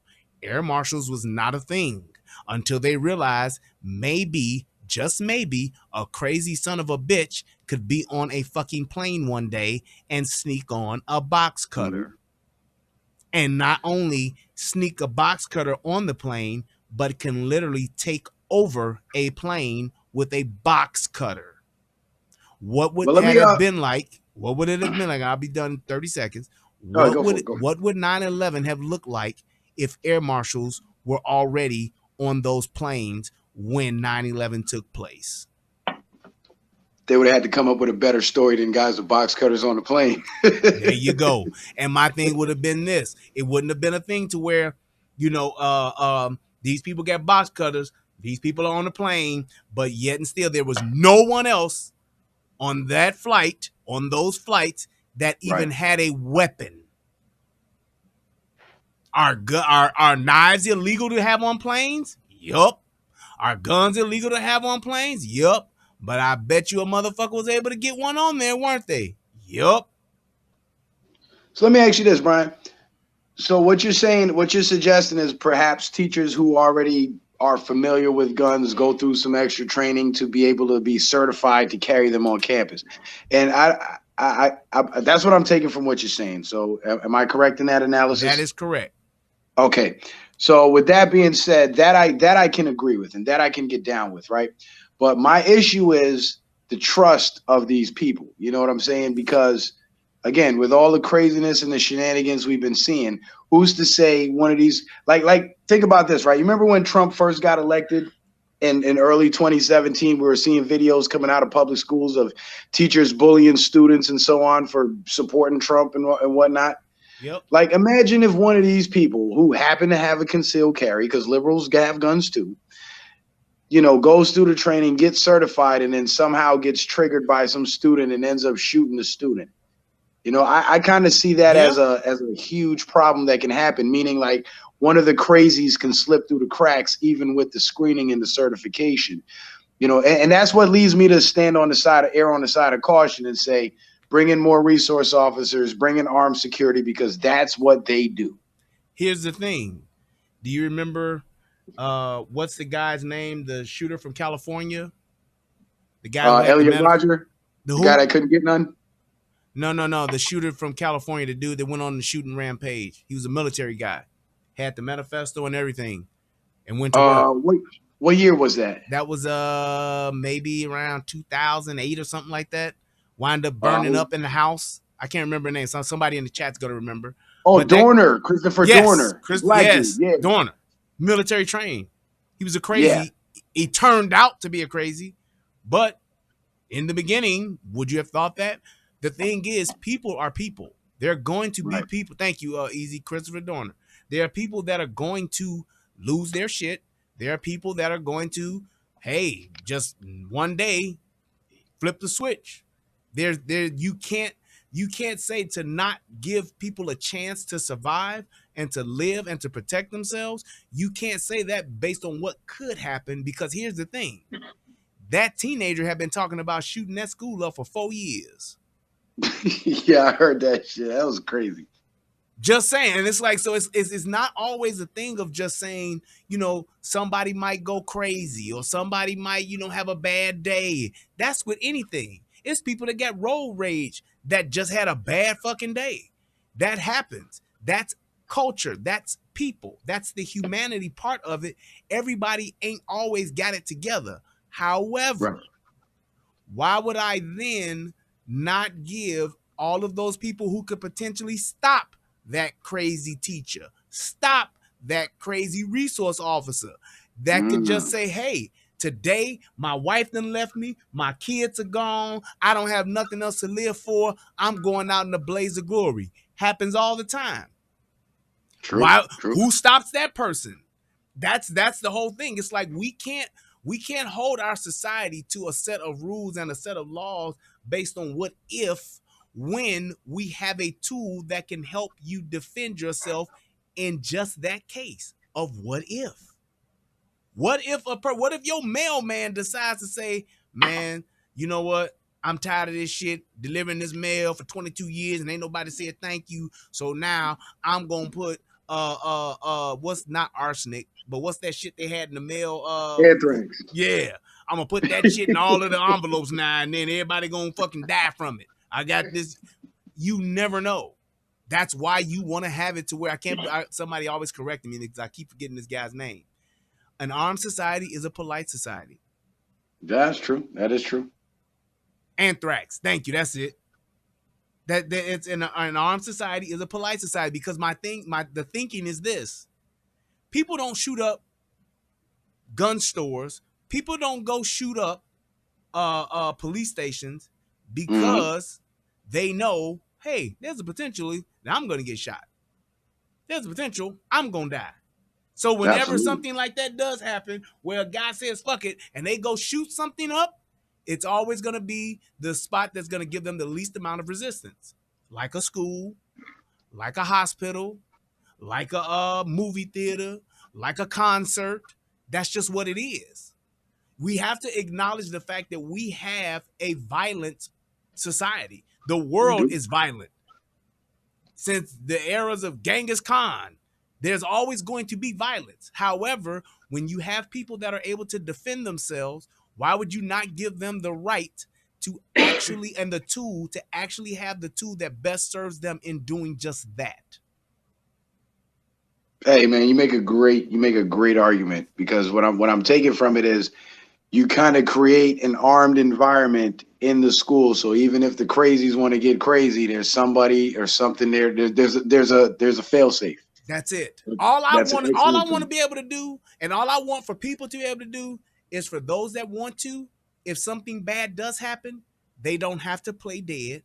They don't have to smear blood on themselves. They don't have to just hide and hope and wish and pray for the best, which is exactly what those kids had to do.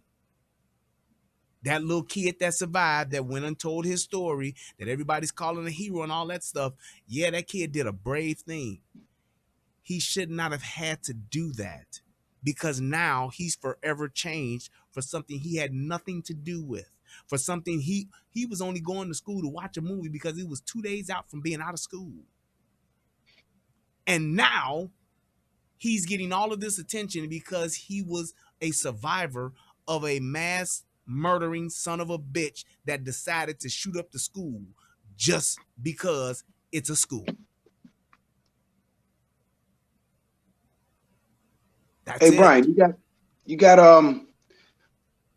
what we got any thoughts on the cops chasing this guy to the school and him crashing his truck and then them standing outside? What are your thoughts on that? Because that makes me think twice about it. Like maybe this is, because I'll be honest with you, and this might throw you for a loop, but I believe it was a staged event. I believe it was a hoax, and I believe it was a training exercise, because the way the cops were behaving outside, and then you think to that story in LA when there was a guy in there with a hammer beating one person, and they ran in there and lit that dude up with no hesitation, even killing an innocent bystander. So here you have a situation with a school, and this guy's in there with a firearm, and he's locked himself in the classroom shooting people, and they just stand outside. Like, that doesn't, I mean, you have law enforcement experience. If you were there in that position, would you have disobeyed orders and went in there? Yes, because the only reason why, not that I'm a hero and I'm a tough guy, the only reason it's why, instinct. The only reason why is because aside from my instinct and my feelings, the training dictates that. Yes. There was a guy, and that's why I said Brandon Tatum was full of shit with that show, with that video he did about it. There was an FBI agent and a retired police officer from Las Vegas. Two separate ends of the spectrum. Mm-hmm. They said the exact same shit I've said. When you have an active shooter, a guy with a gun, going into a school, you keep going. You keep going at him until he's down. He's dead. He either throws his hands up, or you keep dying and keep getting shot until that shit is over, because of the situation. That's why it's called active shooter training. Ain't no Yeah. other, in any other situation. Let's say the guy was arguing with somebody in his family. He was at the house and they got into it and he shot his cousin and he shot an intruder or something like that. That's a totally different approach. That is not an active shooter situation. That is just a shooting. That's shots fired. That's different. When you have an active shooter, they came up with this training since Columbine, and they've changed and they've perfected this particular type of scenario for this reason alone. They are trying to mitigate the amount of people that die in these scenarios because of what has happened in the past. It's been statistically proven.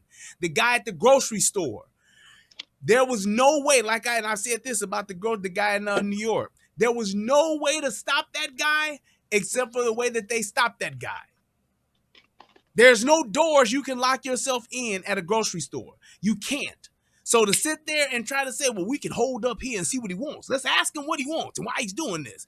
You don't do that in that situation. You go at him, and either he throws his hands up or you keep putting shots on him and you keep pursuing him and you keep going at him until he's dead. That's it. There's no other way around it. Go ahead. Are you familiar with the International Association of Chiefs of Police? Nope. The IACP? Well, apparently this is an international organization that sets policy for police departments. And I read one of their documents pertaining to active shooter responses. And you can probably pull it up yourself. You go to theIACP.org. And it has an active shooter response document. I found it on, I went to duckduckgo.com and then just type in type in IACP active shooter response. And it should give you a document that's on the website. And Section 3 on page 4, it says active shooter response, and it goes through all the justifications for an immediate response to an active shooter, and everything that's outlined there, it's in total contradiction to what those cops in Texas did. And I don't know, and I will say this, I don't know if that is the actual group that everybody's following that does that. Mm-hmm. I'm not sure about that, but I can tell. Oh, there it is. I think that's it. Yes, it's like blue at the top of the page. Chiefs of Police. Yeah, I don't know if they're the group that actually did that. The document that everybody's following. Oh, that logo looks familiar. I think that's what they follow because that might be it. Yeah, this might be it. But I can tell, and that was the thing that I said. This was something that was universal. It's universally taught. Right. The same training, and that's why the guy from the FBI said the same thing I said. The guy who was the retired law enforcement officer said the exact same thing I said. When I played back the video in the show that I did about it, they all said the same thing I said. And I even at one point showed, I said, I didn't even watch this part of the video. And he said the exact same thing I said because that was the training that everybody took. It's just like when police officers have hand-to-hand combat training, the pressure points and all of that kind of stuff, knowing how the force continuum, knowing when to escalate and how to escalate, all that's universal. All of that stuff is done the same way. The same things when it comes to certain tactics and holds and cuffing, the way you handcuff somebody and things like you can literally break somebody's wrist, break somebody's arm by handcuffing them incorrectly. And when you don't follow the right policy and procedure in doing that, you will be held accountable for that. If I'm putting the cuffs on you and I break your fucking wrist and all you were doing was complying with me, I applied the handcuffs incorrectly, that's my ass for that. And that's what I was saying with this. It's not a thing to where you change an active shooter to a hostage situation. That's not it. That don't happen. You do not get to do that. That's why they have active training situation, and then they have hostage, terrorist, and barricade situations. They do.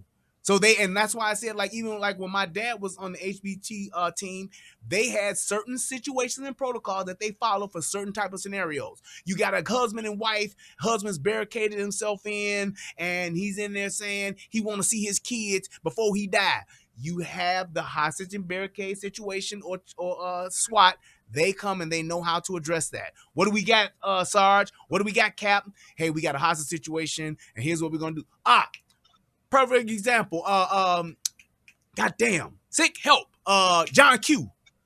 John Q was not, and that's a movie, but I'm just saying the situation was not an active shooter situation. That was a classic hostage and barricade situation.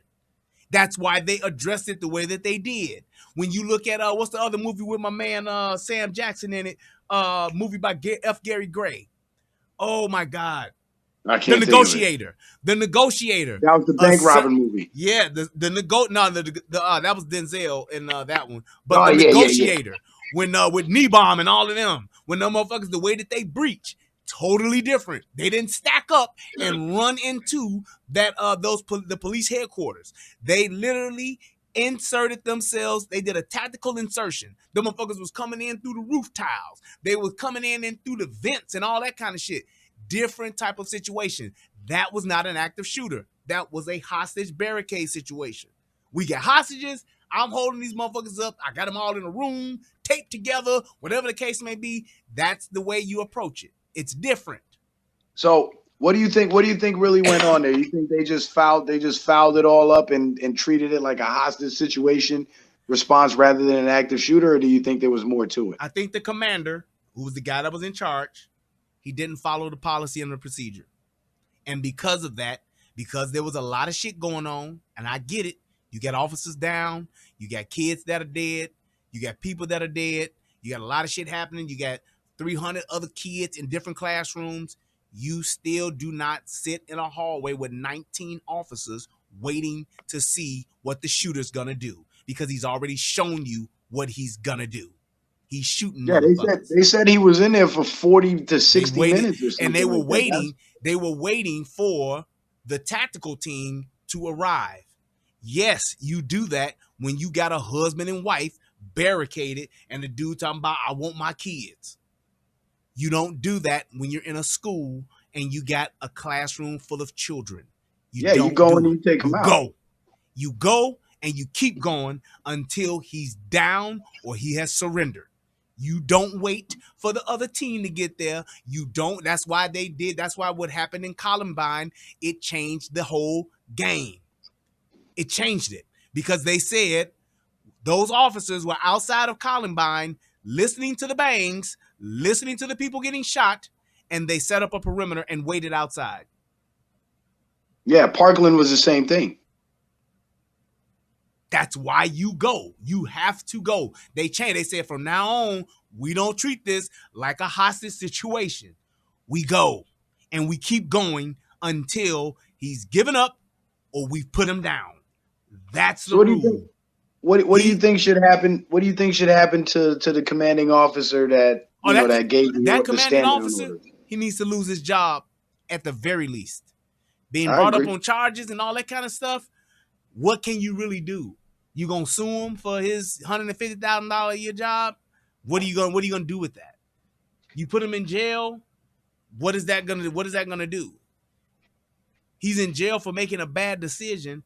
I get it, but he didn't. He was responsible for being in charge, which is to say he don't need to be in that position. He made the wrong call, and there were dozens of people that died because of it. Those hired that he's put in that position of command for a reason. And that reason is to make sure that policy and procedure is not only being enforced, but it's being followed. That's what sergeants are for. That's what lieutenants are for. Sergeants are there. That's why the first person that comes on that is officially in charge is a sergeant. The next person that supersedes or trumps a sergeant is a lieutenant. The next person that supersedes and trumps a lieutenant is a captain, and so on and so forth. They have that in place because of the pecking order. That is the chain of command. It's just like if you're a private and you the only private there, motherfucker, you the motherfucker in charge. Until the sergeant gets there, you in charge. You see, the reason why I asked you, Brian, is because my sister is a police lieutenant herself. And I asked her the exact same question I asked you, and she gave me the exact same answer. She's like, no, we would have went in. Yes. And it's not a thing of it being where, you know, oh, well, you wasn't there and you don't know. I'm just telling you what we were trained to do and why we were trained to do it. When they had us in that class, man, and they talked to us about this shit, they explained the whole thing. Here's why we do what we do. Over history, since the early 1900s, the late 1800s, shit like this has happened. And they've learned from it. So it's been a thing of progression, and it's been a thing of, it's been organic, and they've learned from what's happened in the past. And that's why certain things are being done when it happens today. That's why it was done. It's not a thing about it being, oh, we just do things different, or we just think about it a different way. It depends on how you look at it. Well, when you in the situation, you gonna basically do what? No, the training is there just for that. Ask anybody that's in the military. The way that you clear houses, the way that when you're overseas and you clearing them houses and shit like that, that shit's done like that for a reason. When you look at certain groups of certain battalions and shit like that, when you look at those different types of teams, they not only have their own policies and procedures, but they have certain people with certain types of weapons to be able to address certain types of threats. Yeah, certain equipment. That's what things like that's what Overwatch is. Overwatch ain't something that was just, oh, well, you know, we just thought we'd have a sniper, you know, up high somewhere. No, Overwatch is there for a reason. I'm Overwatch. That's my job. I'm not here to kick in doors. I'm here to be up in this fucking clock tower, and I'm here to knock down anything that's a threat to my team or a threat to those people that I'm here to protect. That's what Overwatch does. That's it. It's like the guy that you have with the Overwatch, your spotter. Your spotter is there because your spotter can see more at a farther distance than the actual shooter is. The shooter's looking through that optic, and that shooter is taking down stuff, but you have your spotter to see the other shit that's happening. That spotter is on the radio, and he's being comms. Hey, we got this happening over here. Where you at? I'm in this building on the northeast side. Bam, the spotter can look. Hey, look, shooter, we got a person over here in this left window on the 3rd floor. Then that shooter can adjust. It's all put together for a reason so that you can be more efficient. That's it. And when you don't follow those type of things and you don't follow that protocol, the fucked up part about it is that more people die. That's it. You can talk about when we were under fire, we were under heavy fire, and it was this, man, and this what happened, this what it. That's why when you ever hear of people that actually have been in war and you have guys that dive on grenades and sacrifice themselves, when you have guys that actually go and they are the point person and they go head on, they the first one to hit the door and shit like that, those guys are in those positions and they're in those places for a reason. They've been trained to do a particular task. The person that puts the charge on the door to blow the door is not as tactically equipped or trained as the guy who got the fucking M60 in the back to bring up the rear. There's a difference in that. Though that guy that carries the fucking M60 is different than the guy that carries the M4. The guy that carries the sniper rifle that got a fucking 50 cal, 100 yards away, he's doing a totally different job than the other people that are on the team. They all work together, but we all have different jobs for different reasons. Yeah, the shotgun man blows the lock off the door, point man goes in. That's what it is. Just like when you have a team and you're out in the bush, you have a scouting party. Hey, y'all are the smoothest guys. Y'all small. Y'all can get in little places. Y'all know how to see. You know what to look for. You know what to track. They have those people there for a reason. Those guys are specifically trained. Your best shooters are your snipers. Why? Because they're really, really good with a sniper rifle. They may not be as good as the guy with the M4, but when you flip-flop those guys, one is extremely more lethal than the other because that's what they're good at. That's it. So let me ask you this: so you think the breaching team should get left off the hook because they just followed orders and it's their job to follow orders, and the command is liable? Because I would say the command and the breaching team would all be liable because the breaching team had an obligation to go in there and they followed a bad order. How does that play out? Here's how that works. Because they were following orders, then those guys literally are in a position where you can put some of the responsibility on them, because when you have orders, you can disregard those orders when they're not following the policies and the procedures and the rules. That's when you get to break ranks, and that's when you get to. That's just like with the presidency. You can do, what do they call it? Something 22, the 22nd Amendment or something like that. When you relieve a president of his duties, of his command. Why? Because he is not following the proper rules and regulations of that position. Being commander in chief, you got certain rules and shit you got to follow too. And if you don't, and you do some sideways shit, you can lose your power. Just like in the submarine movie with Dennis, not Dennis, but with Denzel Washington and I forgot my other man's name when they on the submarine. Hunt for Red October with Sean Connery? Nope, the other one. Gene Hackman and Denzel Washington. Yep. When they're on that sub, they got a nuclear sub, and them motherfuckers had rules. They had orders to actually, hey, spin up these nukes. We at war. We about to launch. Let's fire these motherfuckers off. Here's the target. What was the disagreement? Hey, man, the message got cut off. Crimson Tide, thank you. The message got cut off. We need to make sure that this is what we're supposed to do, because if we don't, and we send our birds, what did he say? We send our birds, they send their birds. Boom, we at war. Nuclear war? No, nuclear holocaust. Nuclear holocaust. That man on that submarine was following orders. Gene Hackman was. However, Denzel saw, nah, we need to be sure about this, because this shit here ain't no coming back from it. And Denzel turned out to be right. And he was like, well, shit, if I am wrong, God help us all. God help us all, because we sending up the bird. We sending up this ending shit. This shit is over. We sending this shit up. We let ours go, they gonna let theirs go, and only a few of them gonna get picked off, but there's gonna be quite a few more that's gonna land.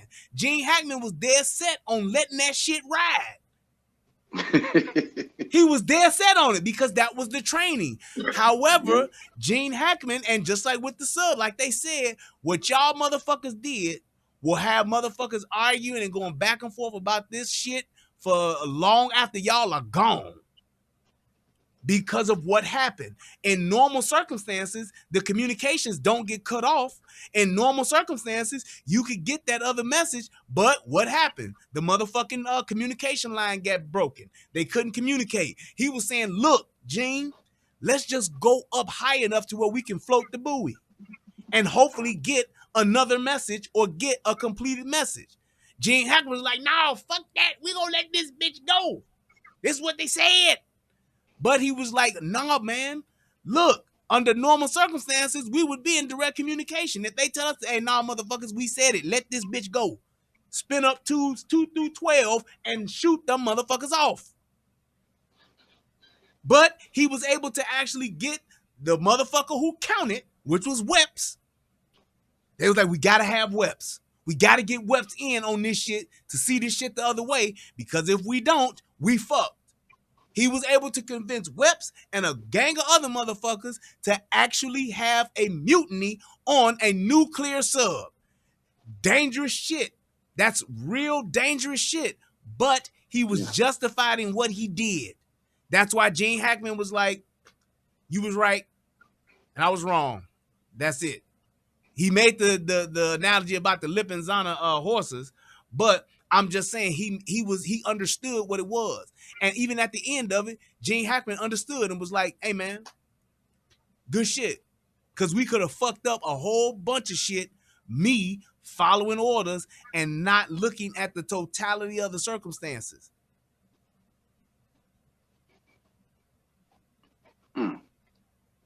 So it's one of those things to where if everybody could do what we're doing, we would be in such a better place, and we would have so much more security for our children, for our schools, to where things like this, even if they did happen, they wouldn't happen again at the level that they happened before, because we're able to do what we're doing, which is just having a conversation about it and literally making valid points and asking the right questions. Facts, man. That's true. That's true.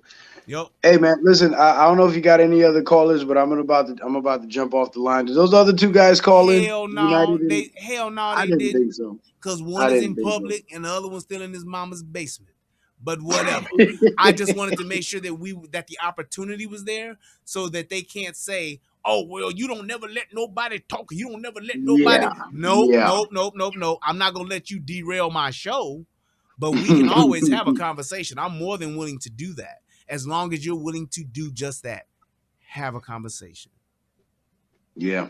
Yeah. Hey, man, one last question Yes, before I sir. go. Any idea on Tommy's whereabouts? Man, Tommy's fine. Go to his OnlyFans.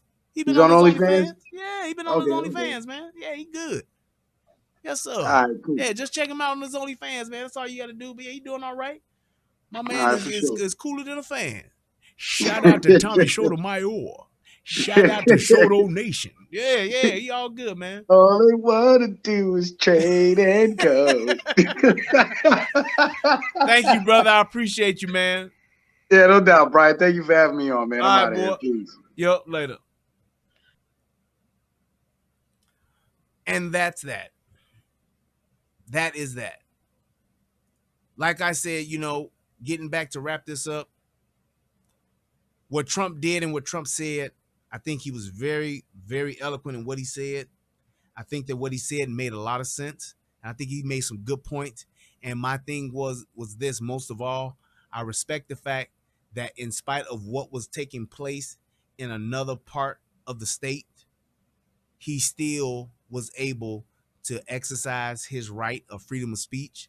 Those people that showed up to the NRA convention, they still were there and they were able to do what it is that is their God-given right in our country. And I really do. I salute him and I salute everybody that kept their obligations and stayed and came and went. And those that chose not to go and chose to decline, that's your choice too. You did what you wanted to do. It's America. But I definitely appreciate. Thank you for that, CJ. I definitely appreciate the fact that those guys were able to actually still meet and assemble and have their conference like they should. That's it. That's all I'm saying. That's all I'm saying. We have to be able to do the things that's right for the country, but we also have to respect each other's God-given rights and freedoms that we have here in this country. And the only reason why I say that and I harp on it so much, that is what the idea of America is. Not one group telling everybody else what they should do, not one person telling everybody else what they should do, but being able to say, this is my point, this is my stance, this is why I'm saying what I'm saying, and let me support that with facts and truth and logic. Excuse me. And you can do the same thing. That is the lost art of conversation. That's it. And I think that if everybody just took a step back and just really looked at what it is that people are trying to do, you will find that most people, most of the time, have good intentions, even when they don't have the right way to say it, or they may not say it the right way where you can understand it. If you're willing to have a conversation with that person, you can actually get somewhere and you can actually find the one thing that I think we all should be looking for. Common ground. I don't have to believe what you believe, and I don't have to agree with what it is that you're saying, but I should be able to at least be able to articulate myself, and I should be able to listen to the point to where we can both understand where each other is coming from. And we don't have to walk away being best friends. We don't have to walk away. Shout out to Jaden being hit your boy with $10. We don't have to get to a point to where we're both in a situation where people are on this side and I'm on that side. How about I have this position, you have that position, and this is why we have it. That's all I'm saying. That's all I want. I want people to be able to think and articulate themselves like human beings. I want people to be able to express themselves, and I want people to even be able to give their points of views, whether I agree with them or not. But just to have the ability and have the actual art of conversation so that they can do just that, have a conversation. I want to thank everybody for tuning into the show tonight. I really had a great time. This was a great show. I enjoyed myself. Let me see if I can give it a shout out to any of the people that donated. Thank you guys so much. If you are watching this on the replay, please, please, please feel free to click that like button and to click that donate button. You can hit me up on PayPal, hit your boy up on the Cash App, hit a boy up with a few bucks, man. Shout out to my man Billy Goat, hit your boy with $5. Shout out to my man Citizen Man, hit your boy with $10. Thank you so much, I appreciate it. Shout out to my man Jay Turk, hit your boy with $5. Shout out to Samantha, hit your boy with $5 as well. Thank you so much. Let's see who hit me up on the PayPal side of the game. We're gonna get on up out of here. If you got somebody else had a question, I'm trying to remember. I think it was Calvin that said something. Oh, it was Calvin. I'll answer your question, Calvin, in just 1 second. Shout out to my man Jayden, hit your boy with $5. Shout out to Glenda Smile. She always hit me up. I appreciate you, Glenda. Thank you so much. Hit your boy with $25. Shout out to my man Julius, hit your boy with $5. That's what's up. I appreciate you guys for taking the time to donate because y'all don't have to do the shit. And the fact that you do, it really, really means a lot to me. Thank you to everybody that has joined the channel, the membership, and they donate every month. I appreciate you guys as well. Thank you guys so much. It really means a lot to me. I really do. Oh, let me get that out of here. There we go. I really do like the fact that you guys support the platform, support the show. And I just want people to hopefully, if they can't understand what it is that I'm saying and they don't like what it is that I'm saying, at least just let me say what it is I need to say. That's all it is. That's all I'm asking. If you don't like it, click that X up at the top and just leave. But please feel free to leave your comments. Please feel free to leave your thumbs up and subscribe. Send this to somebody, man. And here's my point to address the it was Calvin, I believe, that asked about red flag laws. Red flag laws is a problem because you don't have to have any evidence as to why you want someone to be red flag. That's the biggest thing with that. So you're literally giving someone else the ability to take away someone else's rights just because they're going off of hearsay. You can't use that in the court of law. You shouldn't be able to use it anywhere else. So that's why I don't like the red flag laws, because of the red flag law. The basic principle of that is I could get into an argument with my wife or my girlfriend, and she can say that she believes, hear what I'm saying? She believes that I'm going to do something to her or do something to somebody, and then they can come and take my firearms, and I got to go now, spend money and my time to try to get them back. And that's not fair. That's not fair. If I have something, and my thing would be this, like I said about the kids in school that do shit like post shit on Instagram, post shit on Twitter, post shit on Facebook. If you post something that says you're going to do something to somebody, you got some guns and you're going to shoot up somebody, then I think that those people can absolutely be reported by those people friends and by that particular application. So Facebook should be monitoring that, and then Twitch and all of them should be monitoring that kind of stuff. Say if you make a threat like that to harm someone else with a gun, knife, bat, stick, whatever the case may be, then yes, the police should be able to come see you.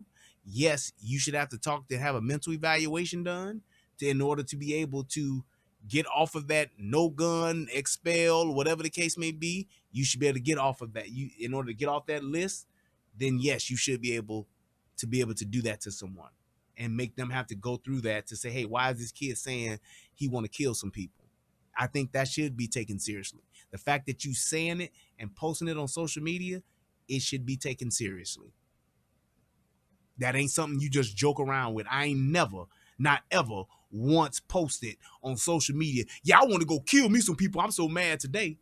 I want to go shoot up a motherfucking football game. They got me so pissed off. If I was stupid enough to post something like that, then yeah, I should be put on a restriction where I can't purchase a firearm legally. Yeah, if I do go and try to buy a gun at Cabela's, it should come up and it should be, hey, nope. And I'd be like, why they say that? Hey, man, you have to go to your local law enforcement where you live at, or the law enforcement agency that's in your area, in your county or whatever, and you got to go have and go talk to a psychiatrist or a psychologist about your post, bucko. But I was just upset that day. I get it, but you shouldn't post shit like that.